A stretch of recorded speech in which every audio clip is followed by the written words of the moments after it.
Hey everybody, welcome to another episode of the Gaxx Pack. We play Dungeons and Dragons here on this show. Yes, we do. Here on GaryCon Live, the channel that is connected to the convention GaryCon, which honors Gary Gygax, the co-creator of Dungeons and Dragons. But before I even get into it, we've got two people that we need to thank and also apologize because Jason, it's okay. Yeah, no, it's not okay. It's not okay. Dang it, it's not okay. We got two $100 donations last week, and we didn't know. The notifications weren't set up right. I blame Kevin, our intern. He will probably be fired. That dude is still. Oh, we killed Kevin. Oh, okay. Well, Just yeah, straight up murdered him. Remind. Yeah, that was part of the tech call. Kevin. In fact, actually, the reason that Dave is not here this week is because he is seeking. Kevin got away, and he's trying to go get him. Yeah, that's fair. So for justice, you know. For justice. Yeah. But seriously, actually, B Dave is on vacation this week, so a long planned vacation. So let him take that vacation. Let's give him a moment. The man is on like 14 he is a slacker shows a week.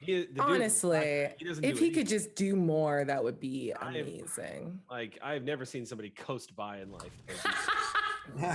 You're right. He just slacks constantly, and good stuff just happens to him. Like he doesn't even do anything. He just has anyway. It works for it. But we got to thank Combat DN, and Shadowner. Thank you guys so much. So basically, besides donating bits, and Mr. Albert just donated 1,000, and Catch 23 just donated 100, 500 more. We have all these. We're excited to see you too. There are extra things on the GaryCon website. You can get an astral shard for $100, which Combat DM and Shadowner did, or an ethereal core for $50, and it helps pay the budget for the show. So we can't thank you enough, and we're so sorry that we didn't. We require so many green M&Ms, but only the green ones. Right? Do you know why? Does everyone know the brown M&M story with Van? Yeah. The legend behind that. Do you know that, Bria? Okay, so here's what happened. So real quick, I'm just no, tell me. I want to know this. Okay. So when you're a big band like Van Halen, when you're on tour and you go into a venue that maybe is like a sports venue and they're not used to having concerts, you have two riders. You have a tech rider and a hospitality rider, and you want to make sure that the people from the venues read both. So what they did was this. They wrote in the middle of the tech rider where all the technical specs for like how much power it needs and how much load needs for the floor and all this stuff.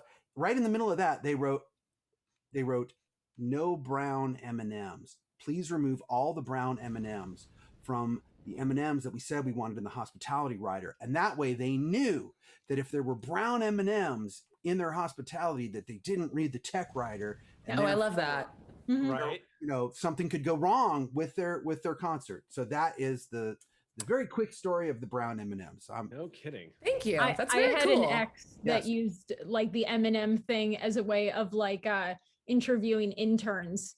And, he would be like, please bring 32 red M&Ms, 5 brown M&Ms, and 6 blue ones. And if they didn't show up with it, he would just end it and be like, if you can't do this, how are you going to manage to do anything else that I ask of you? Well, and you know who didn't show up with that? Kevin. Kevin did not show up with that, and we should have known better. Kevin saying his name. I can't stand that guy. We will take care of this. So we're very, very sorry, Combat DN and Shadowner. We won't let this happen again. We've got notifications turned on now, and now we can get to playing. All right. Our stream is better because of you. Thank you. Yes, thank you guys so much. It helps us go. It helps we're the little engine that could. But let's introduce everyone, and then we'll talk about fate points, and then we'll get into the game. So returning this week, let's say hello to Abria Iyengar. As Karina, tell us a little bit about your character, level, things like that. And you. Hi. Hello. I'm Abria Iyengar, and I'm playing Karina, your Vidalcan Circle of Stars druid. On the level up, I took the Observant feat. So now I can read lips, and my passives are psychotic, so I see everything. Oh, no. Okay, duly noted. It's the opposite of me, who's lamenting her lack of glasses right now. That's great. Adriana, I'm going in alphabetical order. What's up? Hi, my name is Adriana Cazador, and I'm playing Grath, the Tiefling Ranger Horizon Walker.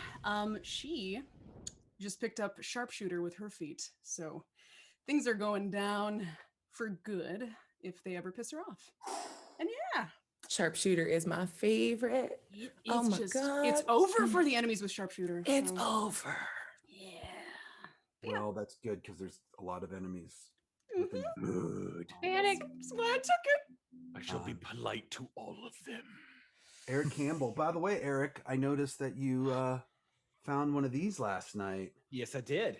The JCM Norse Foundry. I shined that under the D20. black light. It looked awesome. And I think it's really cool that they sell it at Geeky Tees in LA, in Burbank. They do. Hello, my name is Eric Campbell. I'm playing Leif, who's an orc ranger. No, a monk. He's an orc monk, and he punches things with his fists and he punches things with his feet. Wait, are we doing the accent? Because I have a lot of strong positive feelings about it. Oh no, that'd be great. Yeah. What if like one morning feet just wakes up and goes, "Where's the eggs? I'm hungry." And like that was Leaf the rest of the campaign. That's actually the feat that he took was Scottish accent. Just no. A lot of people don't know about that. Specifically, terrible American Scottish accent. Yeah.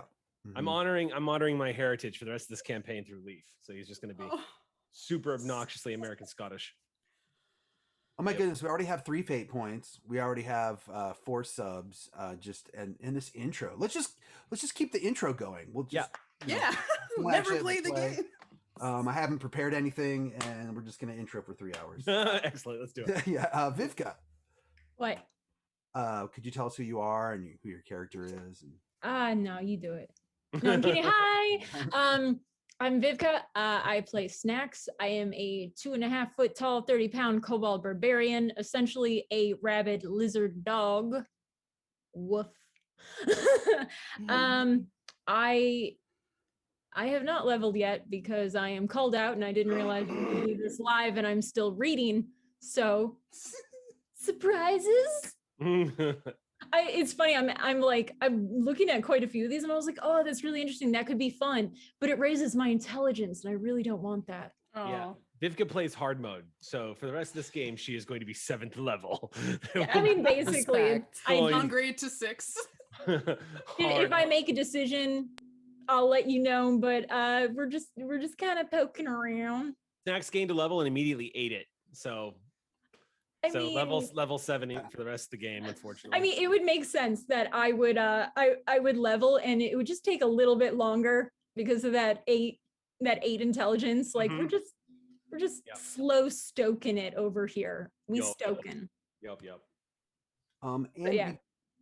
Because B-Dave often takes over Karina when Abria is gone, Abria will be taking over B-Dave's character Thanato today. Hello, I am Thanato, and this hurts my voice a lot. I love it. I'm a bad boy. So let's talk about fate points.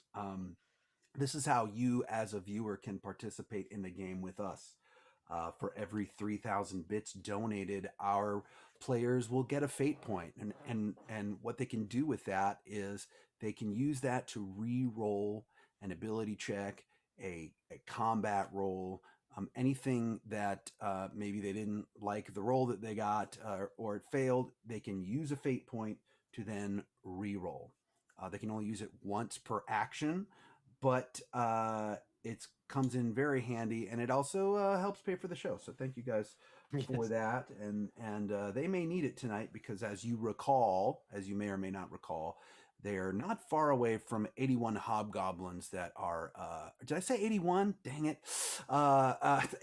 Around 80 hobgoblins that are marching south.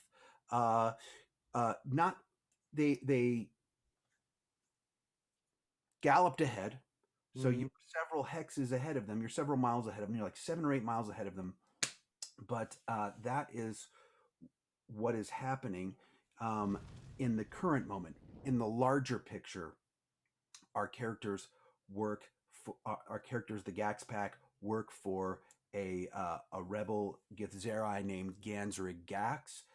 They live in an adamantine citadel that travels all around various universes and multiverses. Right now, they're in the Yatil Mountains in Greyhawk, looking for Dowd's wondrous Landthorn, which has been rumored to be inside the cavern, the old caverns of Igwilv, which are supposedly under the horn of Igwilv, this mountain. They just on our last episode, in agreement with the Laird of the Gnomes, they were able to take out a band of orcs who were terrorizing a hippogriff nest, actually 5 hippogriff nests. In exchange for doing that for the gnomes, they now have the exact location of the Horn of Igwilv, which is on your map, the Gnome Wilderness map. The first red line is a road leading to where the gnomes are. The second one is down where the Horn of Igwilv is. You are currently in about the middle of the map, halfway between that intersection leading to the gnomes. The hobgoblins are coming your way.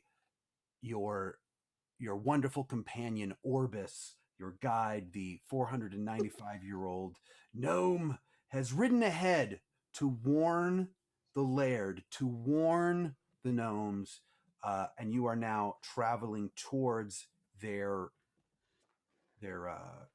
headquarters, their veil, the veil of the gnomes. And the last we checked, you had ridden ahead to get a vantage point to where you either are going to spy on the hobgoblins going by or possibly attack them, try to hold them off as the gnomes are on their way. So that is where we are. Did I forget anything? No, Okay. don't think so. Sure. I think I found it. I think we're still. Go ahead, I go really ahead. like how chaotic Snacks could be with the actor feat. Oh my god! Of all You the can mimic the speech of another person or the sounds made by other creatures. of all the feats. Oh, I yes. Love it. Wild. I may be leveling, but I'm still playing hard mode. Clearly.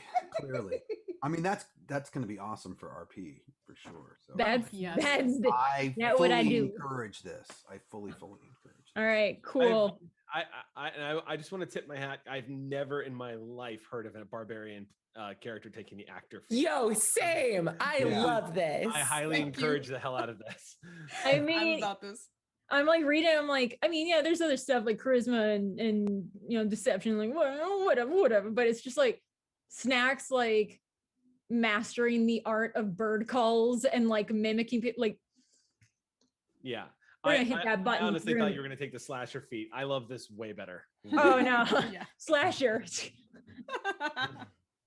Yeah, we had a conversation earlier about min-maxing, and I was like, no, I just lean into the min.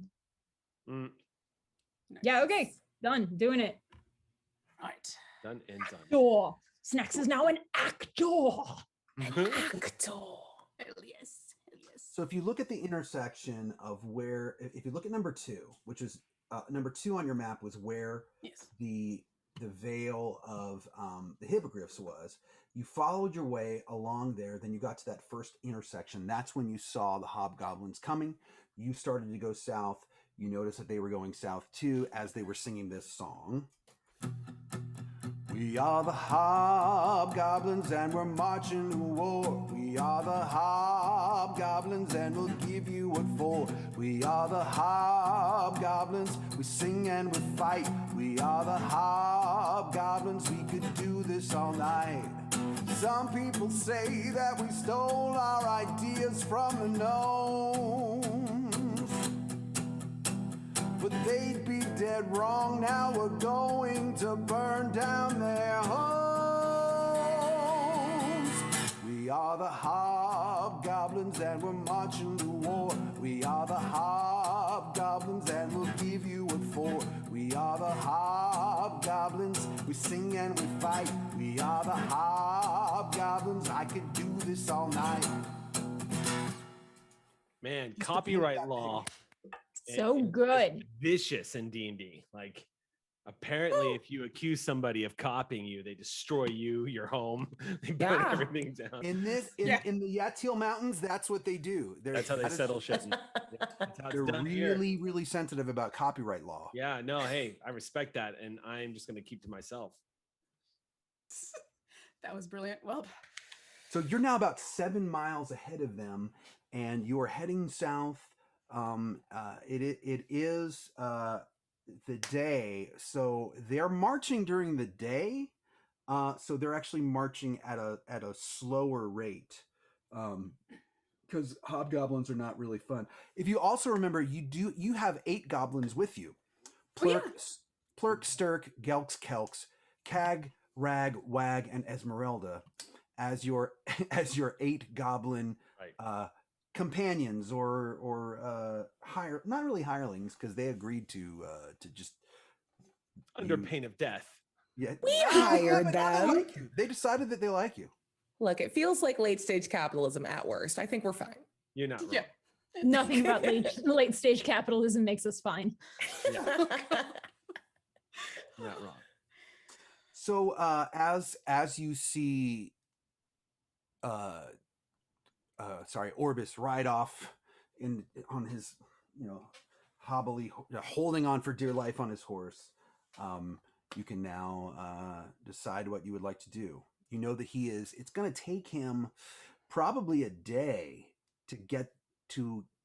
It would take him a day to get all the way to the Vale, but you also remember that when you originally went to the Vale, you encountered a patrol of gnomes. So it's possible that he could simply go to where that red line is, and there could be some gnomes there. You're not sure. So you could make your stand there, or you could continue to move on. Yeah. Okay. Leaf is just tugging at the short beard, like the short beard on his chin, and just looking at everybody, kind of not really sure what we should do. Look, we don't have many choices here. These hobgoblins, they're gonna take us in a few days, and it's gonna take at least 2 to 3, maybe more days for him to go reach the other gnomes. If he Shall we- survives that long. Exactly. So old. Oh, he might not even make it. Yeah, I It's don't know why we sent him. It's very unlikely that a scouting force of this size doesn't have a military unit of this size doesn't have a scout or 2 out there. They're probably That's a going to fair catch it. point. Do you think they're So- smart enough for a scout? They have songs. Yeah. I could sing. They're marching to war, so I did pick that up from the song. They're going to give people what for? That's the part that worries me. they're gonna burn down the homes too. Oh god. Leaf, could you make me a history check? Yes. And may I just say, thank you for being the first GM to ever ask me to roll history. I really hope that you roll well. I mean, I have a 0. I'm just grateful that you're asking me to do this, because I'm like, there's a skill that should be asked for more often. There's so much lore in Dungeons and Dragons in the worlds. There should be, and I got a 7. I mean, no. it exists there. History. Oh man.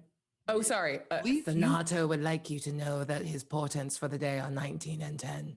Oh, nice. Those are good ones. Fanato voice. Leaf, you with that 7, you feel there's something right at the tip of your brain. You're like, I feel like there's something familiar about this area that we're in, this stretch of road. There's All right. something you're trying to remember, but you just can't remember it. I'll spend a point of key and strike myself in the face. See if I can memory. No. So Leaf is just tugging on the beard for a second, and his brow is furrowed, and says, "This is going to be very vague, but does anybody know anything about this area? There's something about, I don't know how else to describe this, but there's something about the landscape and where we are. Does anybody know about anything that happened here? Why does this feel so familiar to me somehow?" Hold on, let me think about it. Yeah, Who's can your I make a actor? history check? Yes, the rest of you can make history Ah. checks now I'm too. pretty sure a river Excellent. carved this valley for thousands of years I or got something. a 17. Oh no, I rolled bad. I Let me got see, let 10. me see. What do I get? What do I get? What do I get? Ooh, jeez. Oh, wait. Oh, damn it. Hold on. Hold on. History. Oop, it's a wheel day for Karina, so I'm gonna throw one of those at. I got a 17. I got Okay. 18. All right. I got Yeah, 18. I mean, Well, you did it before I could help, so never mind. It's all right. I mean, you'll get Uh, your chance. and Grath, you both remember this area looks very familiar, and you recall that this is right around the place where you cast darkness on those two stone giants. Oh, yeah. Leaf, you're remembering this place. That's short because- history, Eric, but I feel like that's a good history. Leaf is like, It's your wait. history. What's that? Leaf is like, yeah, wasn't this a few days ago? Mhm. How did I forget that? Time is a construct. So. Oh no. Yeah. I'm Yeah, we having, were here I'm before. having the Tech Sergeant Shen moment where he just goes, "Oh yeah, they've got a good idea." The stone giants. Yeah. Now what about them? Yeah, well, I feel relatively certain. I don't know that much about stone giants, but are they going to pass up an opportunity to smash the hell out of a bunch of hobgoblins? I don't think they wouldn't.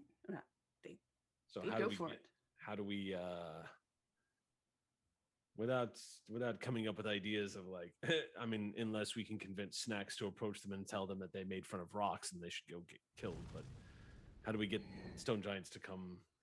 You know what? I would like to put that idea on the back burner, maybe try a little something else first. I think we should lead the hobgoblins straight to the stone giants. Maybe, does anybody know any good gnome impressions?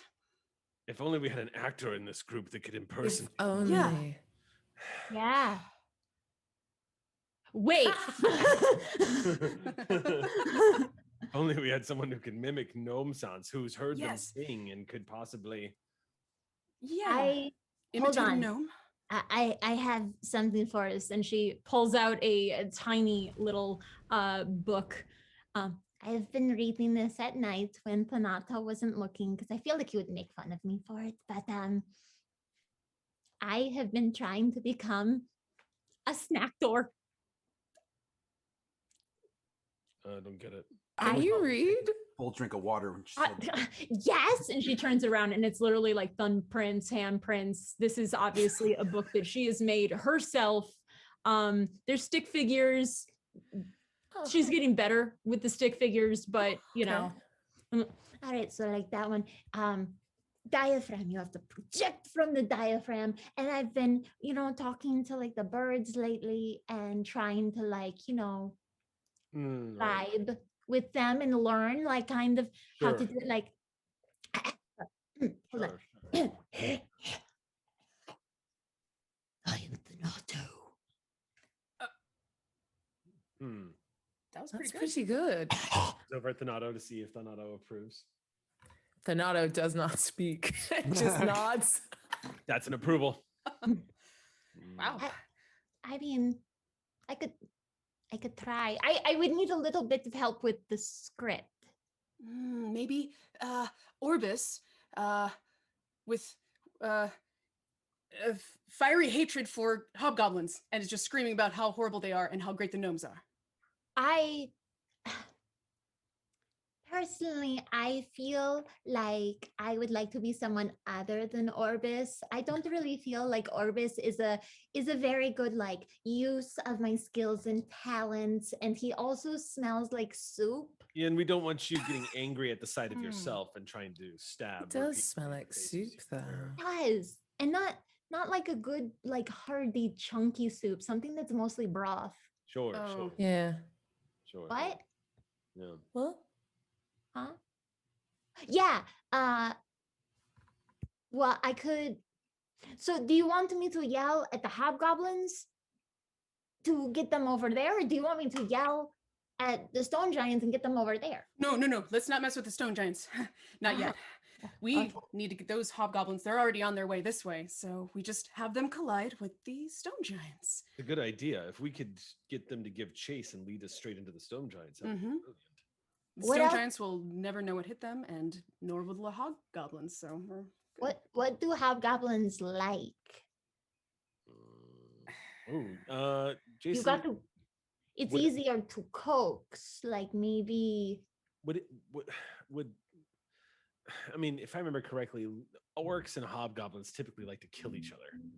But would I know anything from my time as a raider or Well, I mean, in what universe did your that'd be Forgotten Realms, so it would be and different. we're in totally- Greyhawk this Yeah, so it this could be totally. adventure, Yeah, that so- makes sense. That makes sense. Yeah. So, so in that case, Leaf just keeps quiet. He just keeps thinking about this. Good questions, but I don't have answers. Yeah. I could also. I mean, I could also try to mimic like I heard that the hippogriffs. So I could like make hippogriff noises if they would want that. Or I don't know. The gnomes. I still think like they're- I'm just a little shaky on my It's okay. improv, so I don't really want to go in like cold. Let me give you some advice. How about if you just imitate the sound of a gnome and shout all of your best insults at them? Oh man. Oh, okay, that's still a lot of improv, but Is it? I You You that- got this. I thought we'll it- do our best. I know you can go in cold before they come over here and kill us cold. All right. Yeah, what you remember about this area is that the road, the mountainside on either side starts to get narrower and narrower, so that there's really no area to go off the road at this point. And this is what reminded you that that's where the stone giants were, because it was very narrow on either side, and then there was sort of an opening on.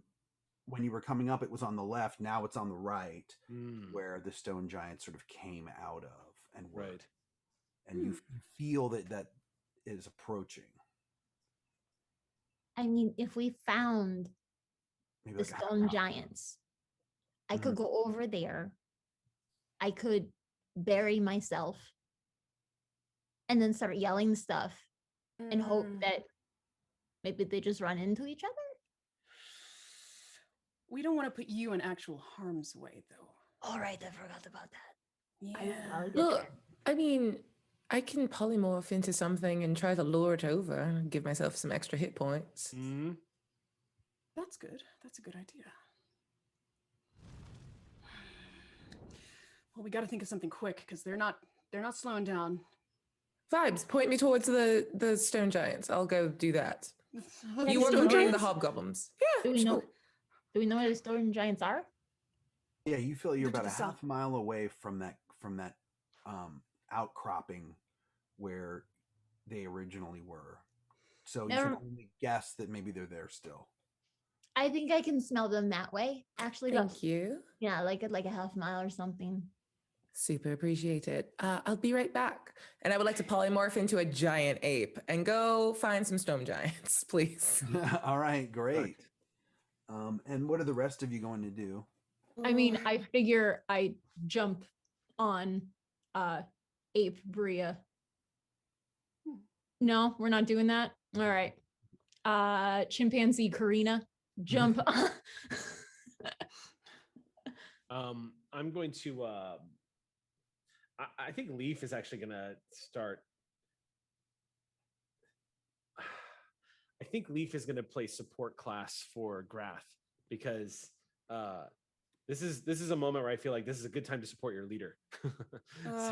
So Leaf is going to kind of stand next to Grath and like flexes the Bruce Lee sort of warm up where he's like cracking his knuckles and whatnot, and looks over at Grath and says, "Ready to do some good?" Yes, I've been ready. Not really, but yes. What do you think we should do right now? Should we go towards the hobgoblins, hide a little more? I think we should acknowledge that we are uncertain and nervous. Okay. And then do it anyway. Good plan. All right, we can do this. Yes. For what we've done so far. We got to make sure that Karina, the Natto, snacks are also safe. How do we ensure that?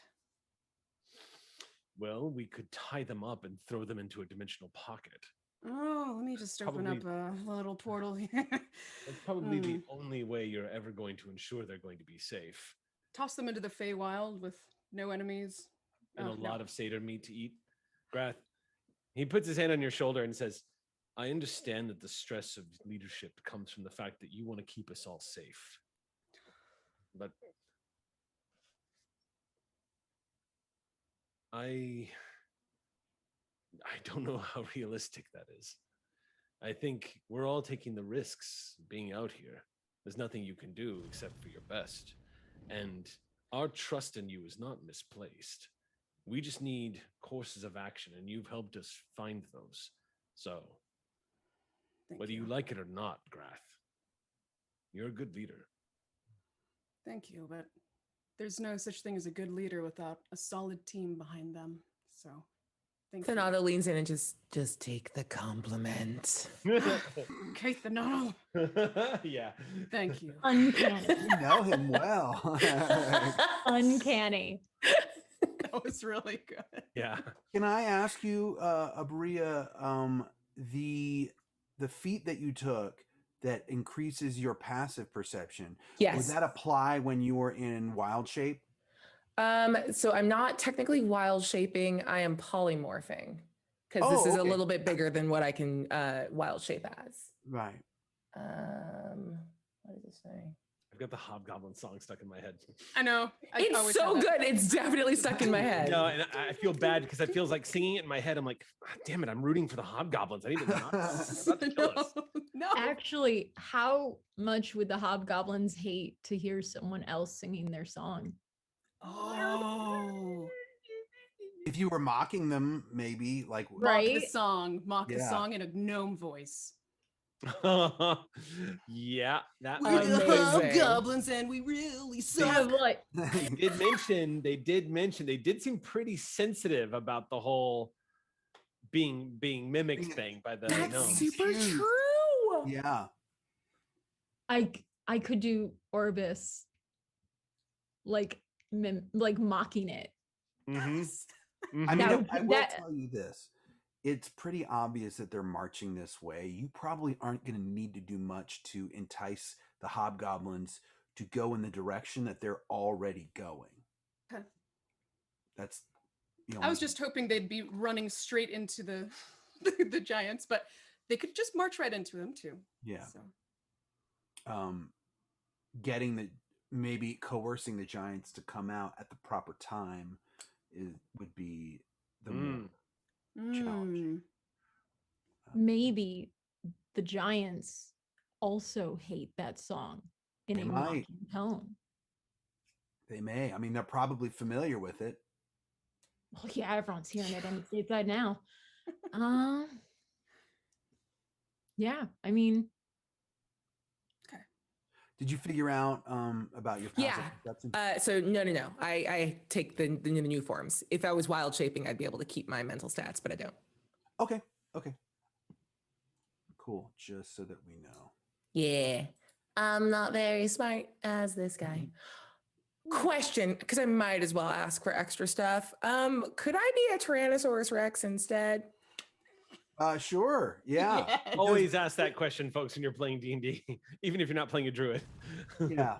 Or even if you're not playing someone that has the polymorph. Even if you're not playing spell. D&D. Just Yeah. like if you're alone in a moment of prayer, it's worth Yeah. asking. I mean, When I'm out walking my dogs, in the morning, Stop and I and run into ask my yourself. neighbors. I'm like, "Hey, can I be a Tyrannosaurus Rex today?" And they're like, you never "No." know who's gonna say I yes. do it. I ask. Okay. Live your best life, damn it. Sorry. All right. Okay, Back- I'm a back to the- T-Rex instead, and I just walk off. Yes. Right. Oh my I'm god. I'm Big having head, so little much more arms. fun riding this. Yeah! And I flatten to kind of like blend in. I give you like a little bitty fist bump with my tiny arms. Oh my god. Fan art that, please.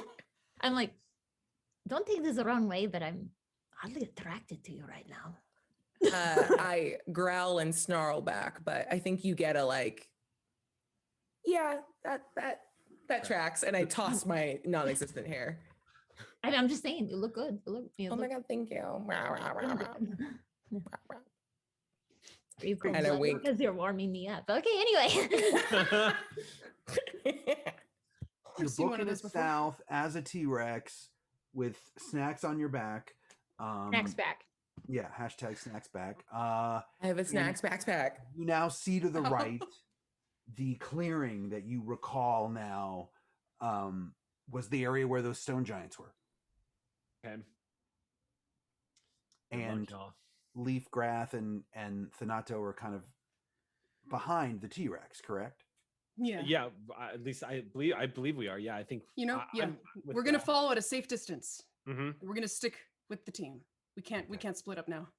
What do you Not consider? in between giants and What do you consider a hobgoblins. safe distance? Just so I know that. Let's see. What's 30 to 60, just in case things get hairy. We can dash. Yeah, regroup yeah. Again. Okay.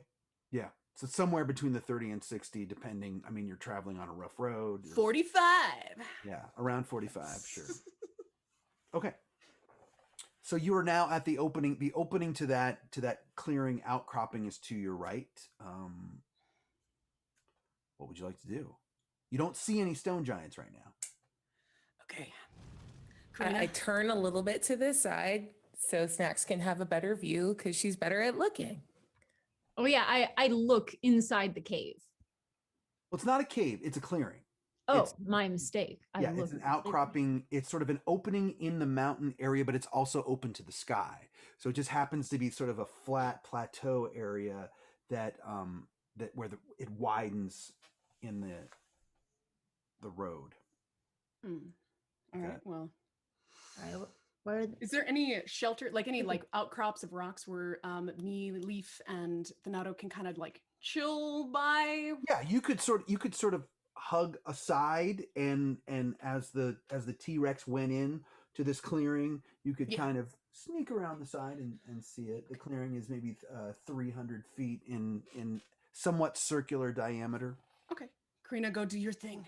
I know you're more than equipped for this now. Snacks, please be safe. I mean, I'll try to do my thing, which isn't usually that. Can you both make me perception checks, Snacks and Karina? Oh, shoot. I've rolled a 19. 14. 30, 20. Jeez. Great. What so do in you this, see with your T-Rex eyes? Yeah. Karina, what do you I want to see? do smell. I want it to not be with eyes. I want to be smelling this bad boy. Because T-Rexes have motion vision. So we're going to do a. Yeah, don't move. You smell the undeniable smell of stone giants, probably more than one, on the far end of this clearing. And Snacks, you see with your 14 just a slight discolorization in the mountainside at the far end. So where she's smelling, you see something that something that looks off. Like maybe there's a crack or something, possibly a hidden area. You're not sure. You need to get closer. I like kind of pat the T-Rex like, Do you? I mean, should we dare? Should we dare get closer? I give a big snort and go closer, and I want to Oh, go okay. up We're just doing it. and just Okay. roar at the crevice. Just don't please. Do I do it? Okay. Yes, Yeah. do it. You can do it. You can do it. oh no, it cut out. Oh, we didn't The hear audio it. cut out. No, was- it's it fine. was- It was very That weird. was super Awesome. We- ferocious. It was beautifully silent. You were like, Oh, was I tried so hard. It's all You good. got so far. Just imagine Thanato whispering. That's what I attempt. Fun fact: did you know that the T-Rex had over 12,000 pounds of bite force, giving it the strongest bite in the history of the planet? It could Did not crush know that. leaf Let's facts. find out. over 6 tons of force. I wanted to be a paleontologist when I was a kid. Leaf facts. Leaf Uh, fact. Maybe. Also, Dude. Spinosaurus was not that was mostly aquatic, and it would have gotten its ass kicked in Jurassic Park 3. I'm just saying, Amazing. would have died. Oh yeah. It was a giant crocodile. It ate fish. It would have died. So you see, after your tremendous T-Rex roar that would shake the walls off of an outhouse. Shout out to Jurassic Park 1. Yeah. You see an unmistakable large gray head Boy. emerge from the crevice, Here we look go. out, and then zip back in. Okay, so are the hobgoblins like are we at a good time? I don't want to preemptively shoot my shot. The hobgoblins are still as far you do not hear the hobgoblins yet. There's no sign of them yet. Your best guess is that they're several miles still behind you. Okay. So we found them. So we should probably let them simmer for a bit and then try to get the hobgoblins into the ravine and then bring them out. Right? Hmm. I shrug incomprehensibly tiny shoulders. Oh, that's fair. I'm just kind of talking out loud here. No, I just love the image of Snacks talking to T-Rex. Yeah. Like I picture her like literally standing on the head, just kind of like theorizing, like, all right, so then with the time and we should care. This is not my showtime yet, I don't think. I think even Tyrannosaurus Karina has like her little bit of a snarl, just like, okay. I mean, you just screamed, so it's like Yeah. That I mean, that didn't get them out. That was actually quite surprising. I take a hesitant step towards that as if to suggest that we could try harder. Oh no. Towards the like crevice Yeah. area. Okay. Wait a second. The closer you get, Vivka, what actually you notice, Snacks, is that when you approached the end of the clearing,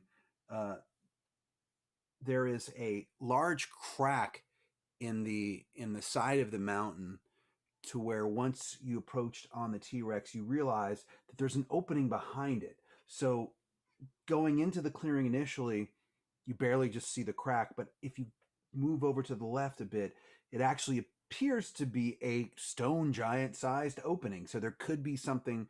Clearly there's a stone giant back there, but it could possibly be a cave. You're not sure.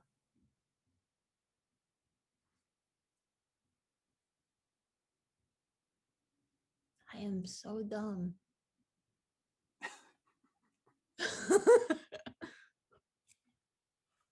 Well, while we consider this, and I kind of go to like the top of Karina's T-Rex head and like go upside down to like look her in the eyes and like hold on and be like, just in case, could you maybe give me like a couple more snarls and growls and everything? Show me a range. Mhm. I was able to get I'm sorry, I laughed through it. Laphosaurus. All right. This is good. This is good. So like Snacks listens to Karina growls for a minute. All right. I like this. I think I got You want this. me to do this for a minute so you can No, use no, the no. actor feed? I listened to you for a minute. Okay. Which means that I can mimic a T-Rex. Which means that if we wanted, I could make it sound like there's many T-Rexes out here, Wow. Okay. maybe to help. With the actor feat. I mean, yeah, I just have to hear something for a minute. And I figure, I can like maybe slap a slightly different tone on it. Yeah. Could you make a performance check for me? Oh, am I doing it? I When more you- was I more was getting the material. Oh, all right. Hey, are we hesitating? Because Karina is very excited to be a T-Rex. I was gonna say someone's gonna get there. I mean, I'm more like I'm like kind of like in a meta way being like looking, okay, I'm looking over my shoulder across the clearing at Grath and being like do I go? Oh, I'm sorry, I misunderstood. I thought we were waiting there. I realize you can't hear me. You're a mile And away. like I Okay. can't. I don't know what you just looked at me confusingly, and I just wanted to reassure you. So I don't know what you're trying to convey to Grath. Oh, great. She's just All like, right, yeah, well- you're fine. You're fine. I took that completely wrong, so we're doing it. All right. I think everything's going yeah. well so far, Leaf. So yeah, I kind of like lay down a little bit more flat, kind of like towards the back neck on Abria. So if hopefully if you're- Karina. yeah, I'm sorry, Karina. In my mind, you really are the T-Rex, so I'm Thanks. having problems. But yeah, I'm like holding on, and so that way, if you look at the T-Rex at a certain angle, hopefully you won't really see me. And Snacks just starts going. She starts mimicking and screaming. She's not exactly sure what she's saying in T-Rex talk. So, I mean, I'm sure Karina is getting a laugh riot at this, like Mad Libs version. It's all cusses. You're doing great. That's fair. It's exactly what I picked up from you. I learned it from watching you. And she is just growling and snorting and roaring and just starts trying to lower and raise her tone a bit. So hopefully it'll kind of sound like there's multiple Beastie Boys. Okay. While she's doing that, I'm gonna go over to the crevice and I want to attack the side of it with my tail. Like we're Awesome. going. Okay. No. All Yeah, right. shake it up. Shake it up. Well, roll me that performance check anyway first, Snacks. Okie dokie, artichoke. I would like to use a fate point. Don't forget, you have advantage. You have I advantage do. on deception when you're trying to pass yourself off as someone else, I do. Part of the feat. including several T-Rexes as someone else. So. How good is a 15? You feel confident that you're like, wow, I just did this. This sounds great. It sounds awesome to you. Yeah. So at first it was a little shaky with a 5, and she like brings out the book and starts like looking at the stick figures of a giant lizard, being like, "Oh right, Snackdor," and just starts, and then she does it better. How much damage does your tail attack do? Ooh. 3d8 plus 7. Can you just roll that for me? Oh I- yeah, for sure. With 3d8 blast. plus 7. Yeah. Ouch. Ouch. 19 point. Oh. Yeah, 19 points. Actually Okay. rolled pretty low. So your T-Rex tail smashes the rock and quite a bit break off and tumble down.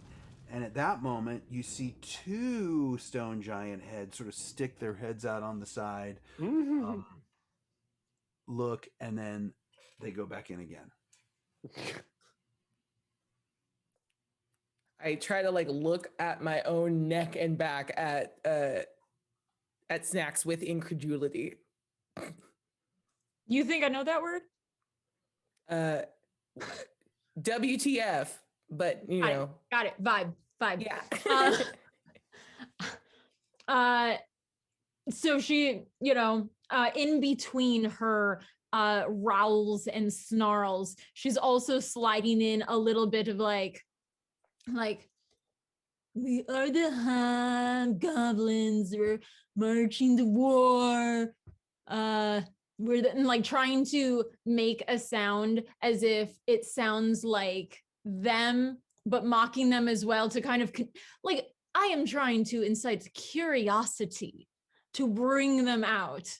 And I figure if they hear the song from me and then they hear the song from them, they'll be like, and then go after him. Okay. You start singing the song, and I'll give you what for. nothing happens. Oh, well, that's just rude. All right, fine. Well, you heard it.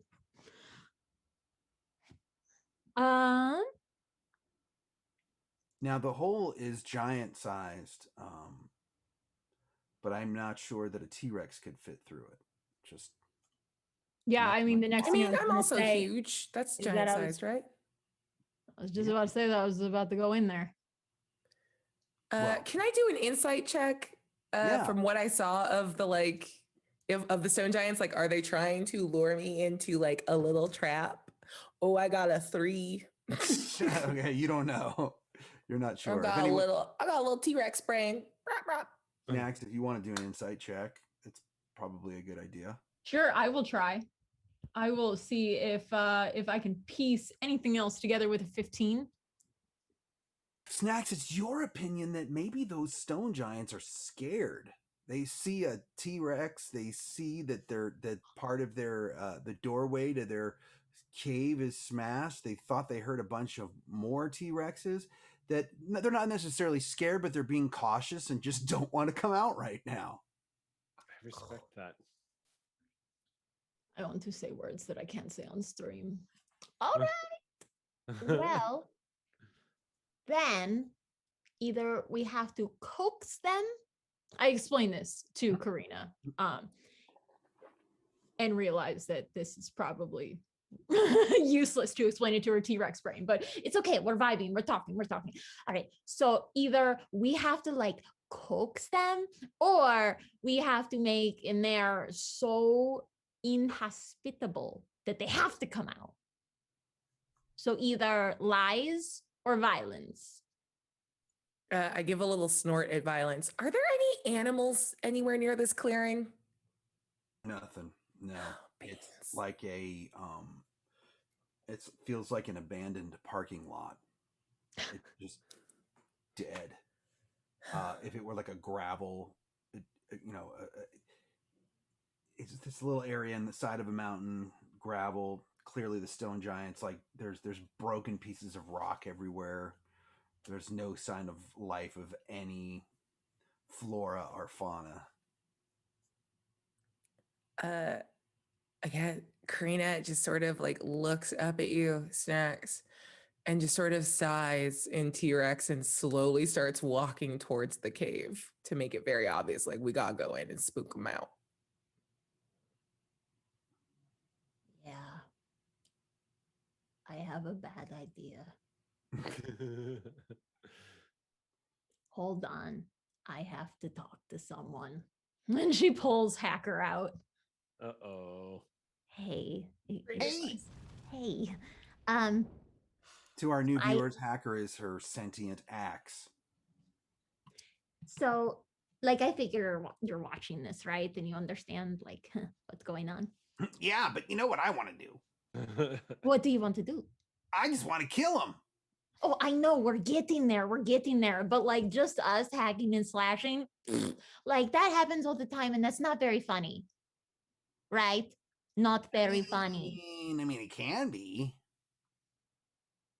All right. But what if you remember that time when there were all those goblins and we like put grease on them and they all like slipped and slid everywhere? Yeah. I mean, that was good, right? That was funny. That was What hilarious.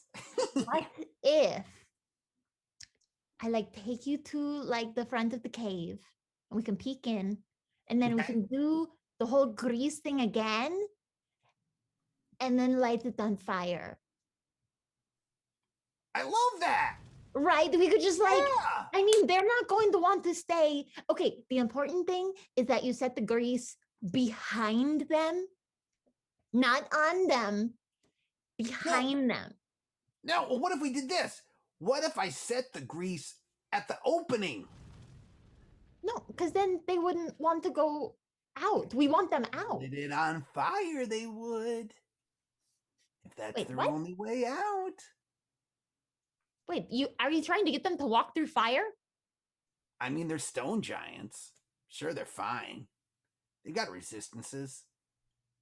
Well, if they got the resistances, then why would fire make them? No, like Smoke. It gets smoky in there. They're not gonna be happy.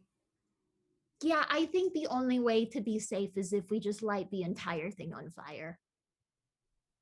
I think that's the only way to be sure. Okay.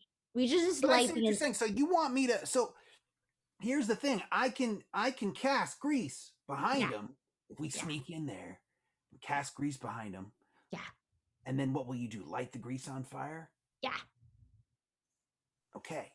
Then that's what. And then it will light on fire, and they'll freak out, and then they'll come running out, and then like the hobgoblins will be over there, and then they'll like crash together, and then it'll be like chaos. And if you want, you can throw some like confetti on it or whatever. I know you love that.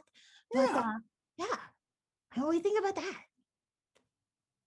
What I'd rather do, honestly, is Uh-oh. we don't even need to light the grease on. I'd like to grease the front so that when they come running out, they slip and fall, and then we can laugh. But they're not coming out. They are if I cast fairy fire behind them. I've got that one too. I mean, I know you do. I can only do one.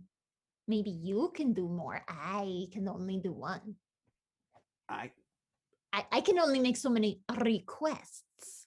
I mean, it would be funny. All right. So we agree on fire. We agree on greasing and fire. Greasy fire. Fire's good. Fire's Okay. good. Don't forget I have thaumaturgy too. I thought that I could only ask for one thing. I mean, whatever you decide to do, I can do whatever I want. Baby, I know. Look, if it's about a prank, I can cast all 5 of my spells. If it's gonna make us laugh, that's all I care about. I don't even Priorities. know what that would be Appreciate it. like. I mean, is it my birthday? Okay, so all right, I am formally putting in a request for some greasy times. Okay. Whatever you decide to do beyond that will be pretty good. Okay, but you got to get me in there. You got to get me close. Oh yeah, we're gonna do it. We're gonna do it, buddy. All right. Yeah, okay, let's go. And after talking to her axe and saying all this, she leaps down off of Karina and like stops for a minute and turns around and is like, it's up to you on if you want to stay like that or not. I don't know if they would want to run towards a T-Rex, but we're not giving them much of an option. So Karina just quirks an eyebrow as if to say, I have burned a very high level slot. I'm not turning back. I don't understand magic, but I respect you.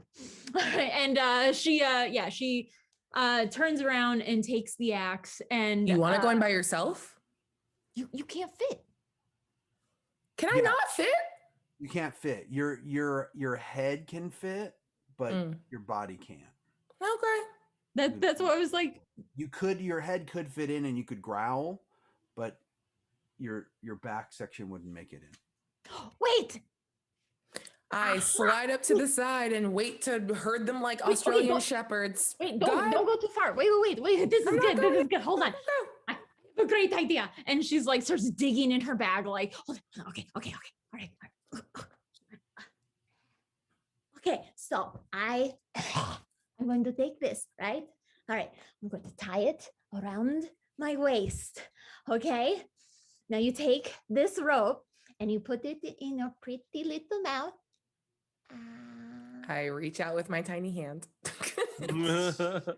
You know those things are useless. You have no grip strength. I just show you how sharp my teeth are. Like I'm afraid of just simply like Molars. shearing the rope. Give me molars, something like. There are no molars. There's no molars in a T-Rex skull. So I Why hold does out my everybody little know hand. this? I don't have this snack pack. All right, well, Well, we there all you go, wanted to your be tiny little hand. paleontologists when we were kids. What's that? I said we all wanted to be paleontologists when we were I kids. definitely Yeah. had a dinosaur phase. I'm not Me- 100% I didn't. Same. Fun I mean, fact. I was too, T-Rex but I is was all about the raptors. Mm, So I go T-Rex. ahead and Wait, I give who's you got a fun like the fact? little end of the rope to put in your tiny hand.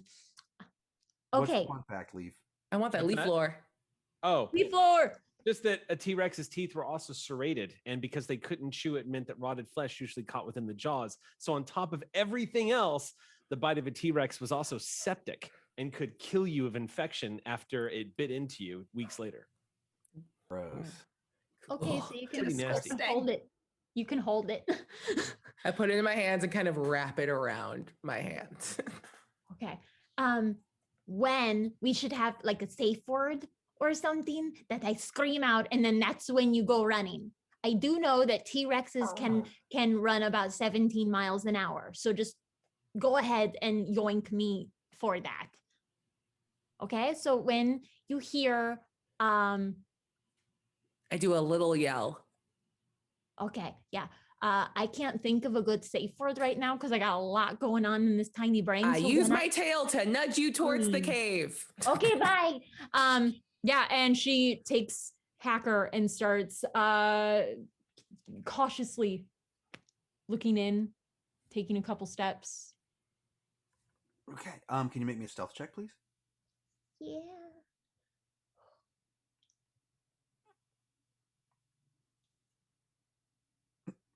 I just crit.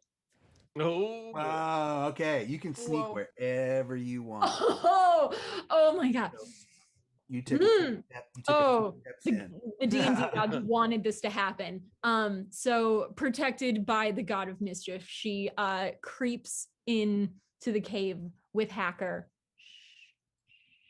and creeps in. What do I see? You see a large chamber, and to your left. So the opening to the cave is sort of a long, narrow for giants. The giants even have to sort of squeeze through it, but then once they squeeze through this long, narrow path, where basically the two pieces of the mountain overlap each other, so that you walk in here and then you walk about 30 feet, and then when you look in, and then there's a large chamber about 100 feet wide and about 40 feet high inside this side of the mountain.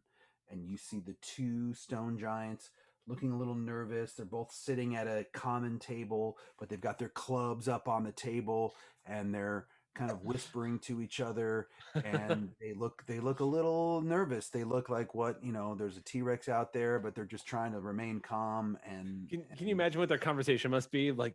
Yeah. Is that a freaking dinosaur outside? It sounded like there was 4 of them. But like a dinosaur. Like I thought they were dead. Yeah, like I looked out and I saw one, but I don't know. Like, But they're speaking giant to each other, and I don't recall if you speak. Does Hacker speak giant, or he only speaks the languages that you know? And he's abyssal, right? I don't recall offhand. Okay, I'm looking at him right now. I do Yeah, not they're- think he speaks giant. I do not see what languages Hacker speaks, so I don't know. So I'm just going to assume that we don't know. But yeah, so she like kind of looks around the corner and sees this and turns to Hacker and is like, Hey, try not to light the clubs on fire. It's funnier if they have their weapons. Okay. Okay. Okay. So what do you want to do? I want you to cast grease, get them nice and greasy. Okay. Fairy fire, which is on you, will go ahead and light that up. Now I know that you have other spells that you can do at a 6th level. That one is your flavor, buddy. Show me what you can do. So you want me to grease them? I mean, I am down on greasing and setting fire to absolutely everything. Well, fairy fire actually won't light the fire. You're gonna have to light it. You literally said fairy fire would light it. That's what, like, now I'm arguing with Hacker in the hallway, being like, this is literally what you said. This was half your plan. You can communicate telepathically. Okay, but she's doing it through her teeth as well, like. Yeah, but it's funnier. We're in here now, right? Swear to God, I'm going to sell you. You'll never sell me. So she's looking through her stuff and being like, all right, I got some flint. Okay, I've got the fire starter and I've got the prayer.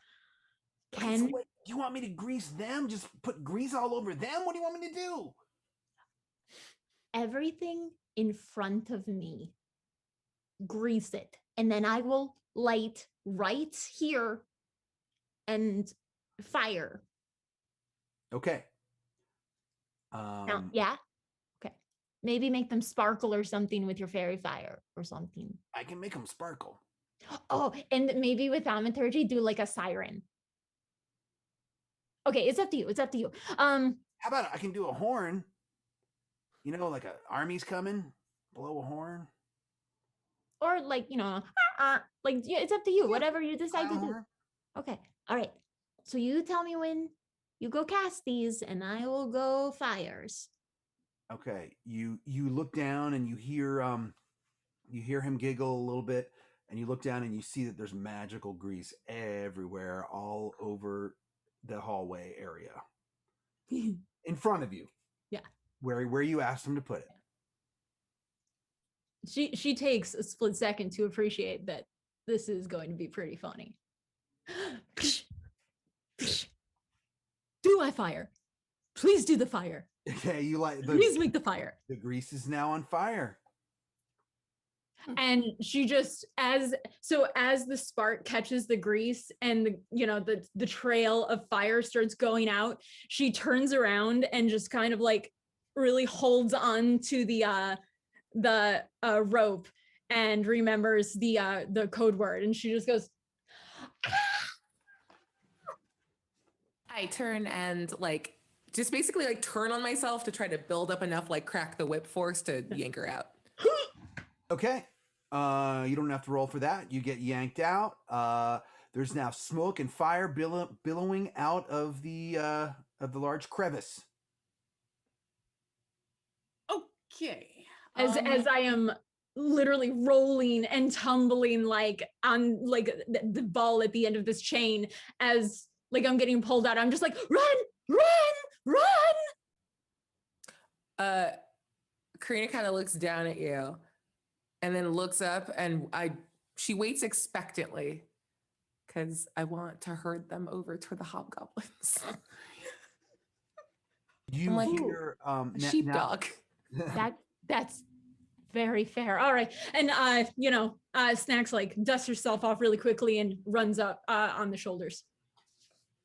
All right. At the area of the opening, you hear, and you in your mind know that Hacker cast this. You hear a the loudest horn, you're standing in the middle of a platoon, an army, a company of soldiers, and someone just blew a horn as loud as possible. Horn of Gondor. And you hear, yeah. The beacons are lit, and you hear a Hacker just this is gonna be so funny. Grath sees the smoke and is just turns to Thanatos and Leaf. What the hells are they doing in there? Yeah, because when I left you guys, the plan was that I was just gonna sing a song. Yeah. We never should have left them. They share a brain cell. The brain cell. Oh, you know, Grath is Says gonna. with a good-hearted chuckle. I'd like to look to the north to where the hobgoblins may or may not be marching towards us and just see what Grath can see. You know, I don't know if I have eagle eyes. I don't think I do. No, you would know if you had eagle eyes at this point. No, Yeah. I had like another ranger that had eagle eyes, so not this time. Not this time, I don't think. But I'd like to go check to see if they're far off or hear or listen or something to see, gauge how far the hobgoblins Yeah, might be. make me a perception check. All right, come on, baby, don't fail me now. I'm just picturing like this border collie moment with the T-Rex. 19. Go on. Something interesting, actually, Grath. You feel a rumbling in the ground coming from the north, but also you feel a slightly less pronounced rumble coming from the south. From the direction of the cave? From the direction of the intersection where it would go to the gnomes. Okay. Leaf the nut.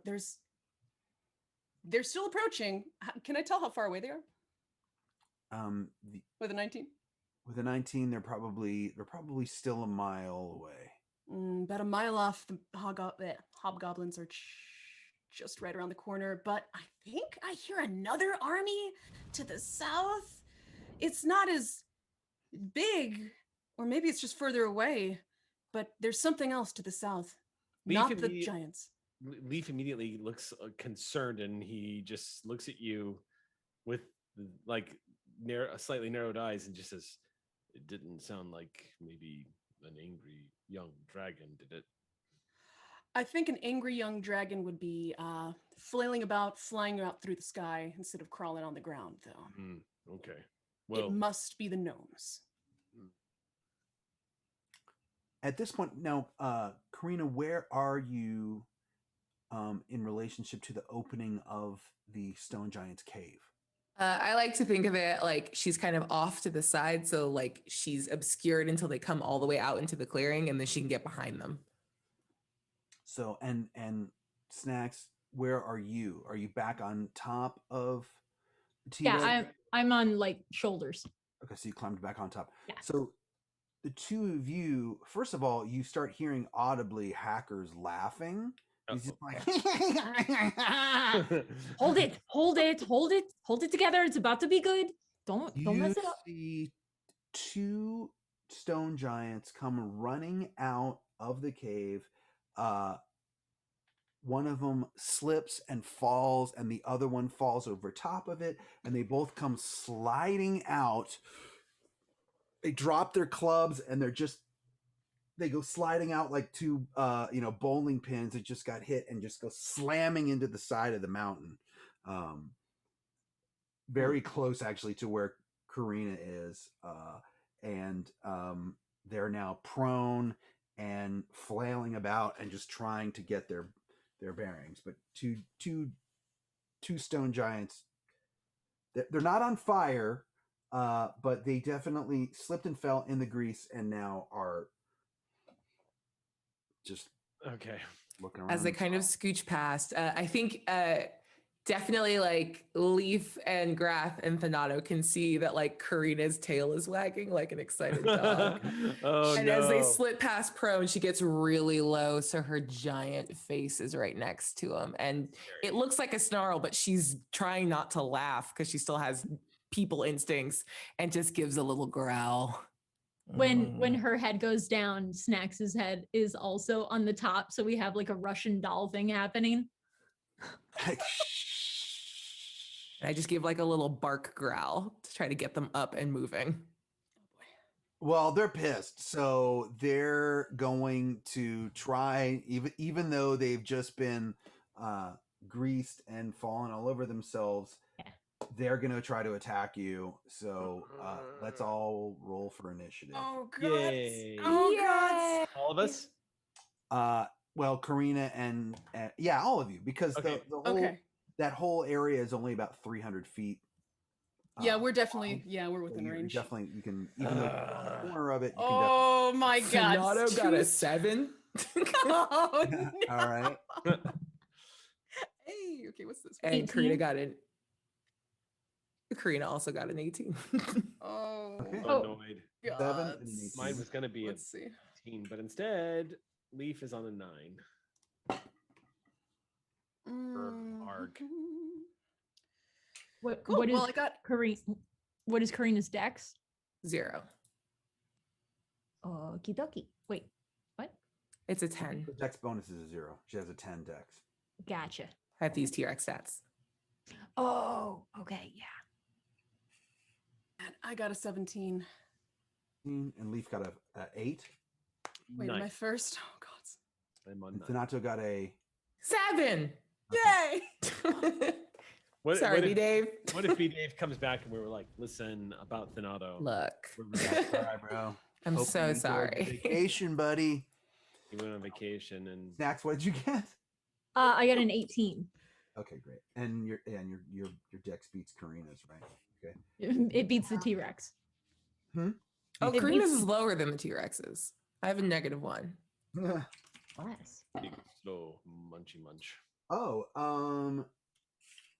before and don't forget, you have your 8 goblin companions.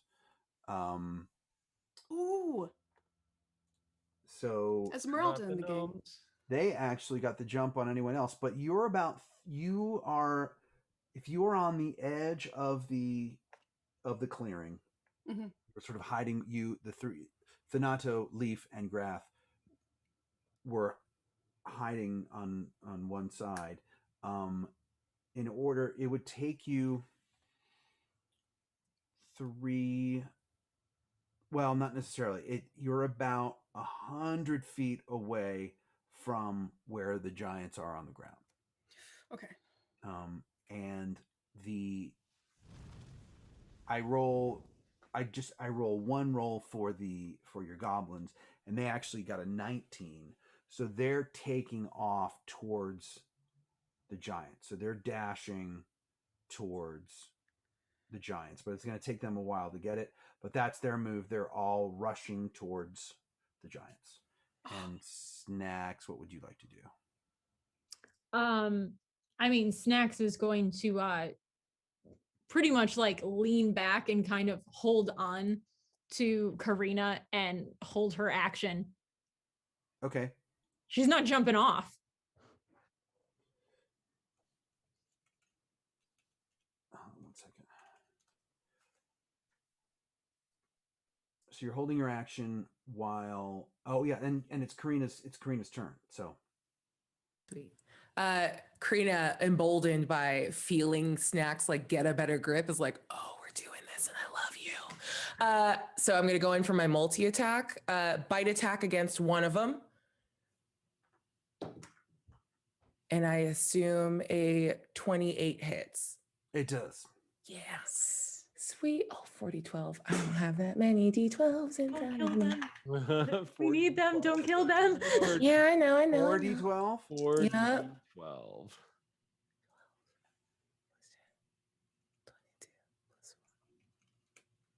26 points. Oh no, plus 7. 33 points of piercing damage. Chomp. Just send Karina over there. 12,000 pounds of force. Yeah. Oh. It's not medium, so it's not grappled. But I want to like bite it and kind of like, I'm not trying to toss this thing, but I'm trying to gesture like, get up, we're going to do a thing. And then I'm going to make a tail attack against the other one because my multi-attack can't hit the same target. Okay. Sweet. 30, 31, did you say? Or 37? What did you say? How many? 33. 33. Okay. 33 piercing. And then a 19 to hit with the tail, with my tail. And you have advantage because they're prone. Oh, duh. Oh Before my they God. stand themselves up. Oh no. I crit with the tail attack. Oh, on the other one. Bank. Tight. That's fine. Oh, shoot. 14. Scores 18 plus 25. 50 points of bludgeoning damage with the tail attack? Good Lord. I'm Okay. doing a bad job of hurting them. I didn't mean. I mean, you're doing a very good job of hurting them. Oh, bad job of hurting, good job of Oh hurting. God. This is not going according to plan at all. What if we just Homophones. explode the stone giants? Oh God. Why Graph. did we need the stone giants Oh. when we had Karina this whole time? Or, I'm second guessing this entire strategy. Yeah, we put too many steps. Yeah, Karina's we should've- honestly having the same thought in her head, like, I could have just done this. Yeah, we should have Pacific Rimmed this and just dropped Karina in the middle of them as a T-Rex and watched. yeah, exactly. It's not too late. Snacks, you could. Are you gonna go now because you're holding your action for that, or do you want to go later? Oh God, I don't know what to do. I mean, this entire time, Snacks is just screaming, "You better go! You better run!" Oh God. She like grips a little bit, not like, it's fine, but she's like, "Oh, I can't hold her. She's wild. She is an untamed, independent T-Rex woman. She don't need you. She will fight you. You better Definitely doing the like go." hold me back. Like I mean, it's one of those like, "Oh, I'm holding her back. Oh no." Like, yeah. Oh my God.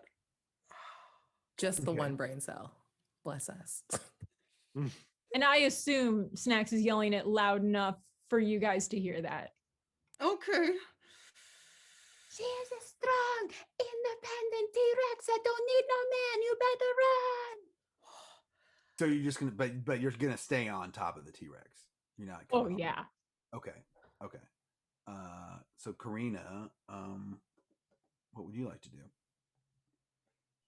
Wait, No, I just sorry, went. Oh, yeah.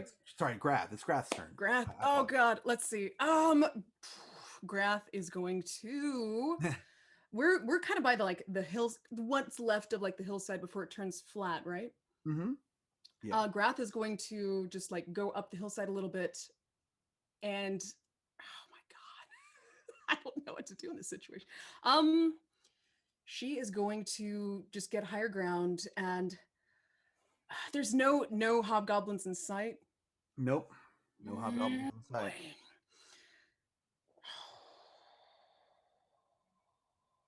She's just gonna hold her action really and scream towards Karina and Snacks. Just let's start heading towards the south. Gather them this way. Herd them this way. Don't try to fight them outright. Ah. Oh, I didn't want to take down stone giants and an army of hobgoblins. Oh God. Well, she's just gonna. What else can I do to prepare? Really? Yeah. Like, oh. She's gonna go up there and just. What can I do? We can't really reach the other guys. Okay. She's gonna hold her action, just like trying to figure out what strategy to do up on this hillside, watching out for the hobgoblins and potentially whatever army was to the south marching towards us too. Okay. Then it would be Leaf's turn next. I mean, I'm sticking close to Grath, so until the action gets to us, I don't have anything to do, so I'm going to hold my action. Okay. I think, yeah, I'm going to hold my action. I can't really think of anything else to do until it gets to us. There is no good action. Yeah. And it is now Thanato's turn then. Thanato, how far away is the hill from the dumb dinosaur problem? 100 feet. 100 feet. Okay. Then he is going to throw out a Jim's magic missile to try to like get the giants up and herded and moving them away. So he's like sending them into the like stone face of the mountain behind it. Okay. These But stone there's- giants are having the worst day. Yeah. Yeah. Yeah, they were just trying to have a snack in their cave. They did not expect this. It was date night. Yeah. They were having date night and Yeah. set on fire. They were Oh, inside God. watching Notting T-Rex. Hill, and they heard like a T-Rex outside. And everything else Notting Hill ever since. So That's all. So he's cast the Jim's magic missile not at them, but at the Correct. like behind them to sort of Yeah. We're trying to get them up and moving in Right. this direction. So they both. So it's now their turn, and they both stand up, and they are mighty stone giants, and but they're both going to try to wail on you. Yep. Because you just bit them. Only natural. Sweet. I mean, oh, I never used my movement. That's on me. Okay, cool. What is your armor? 12. As a 12. All right.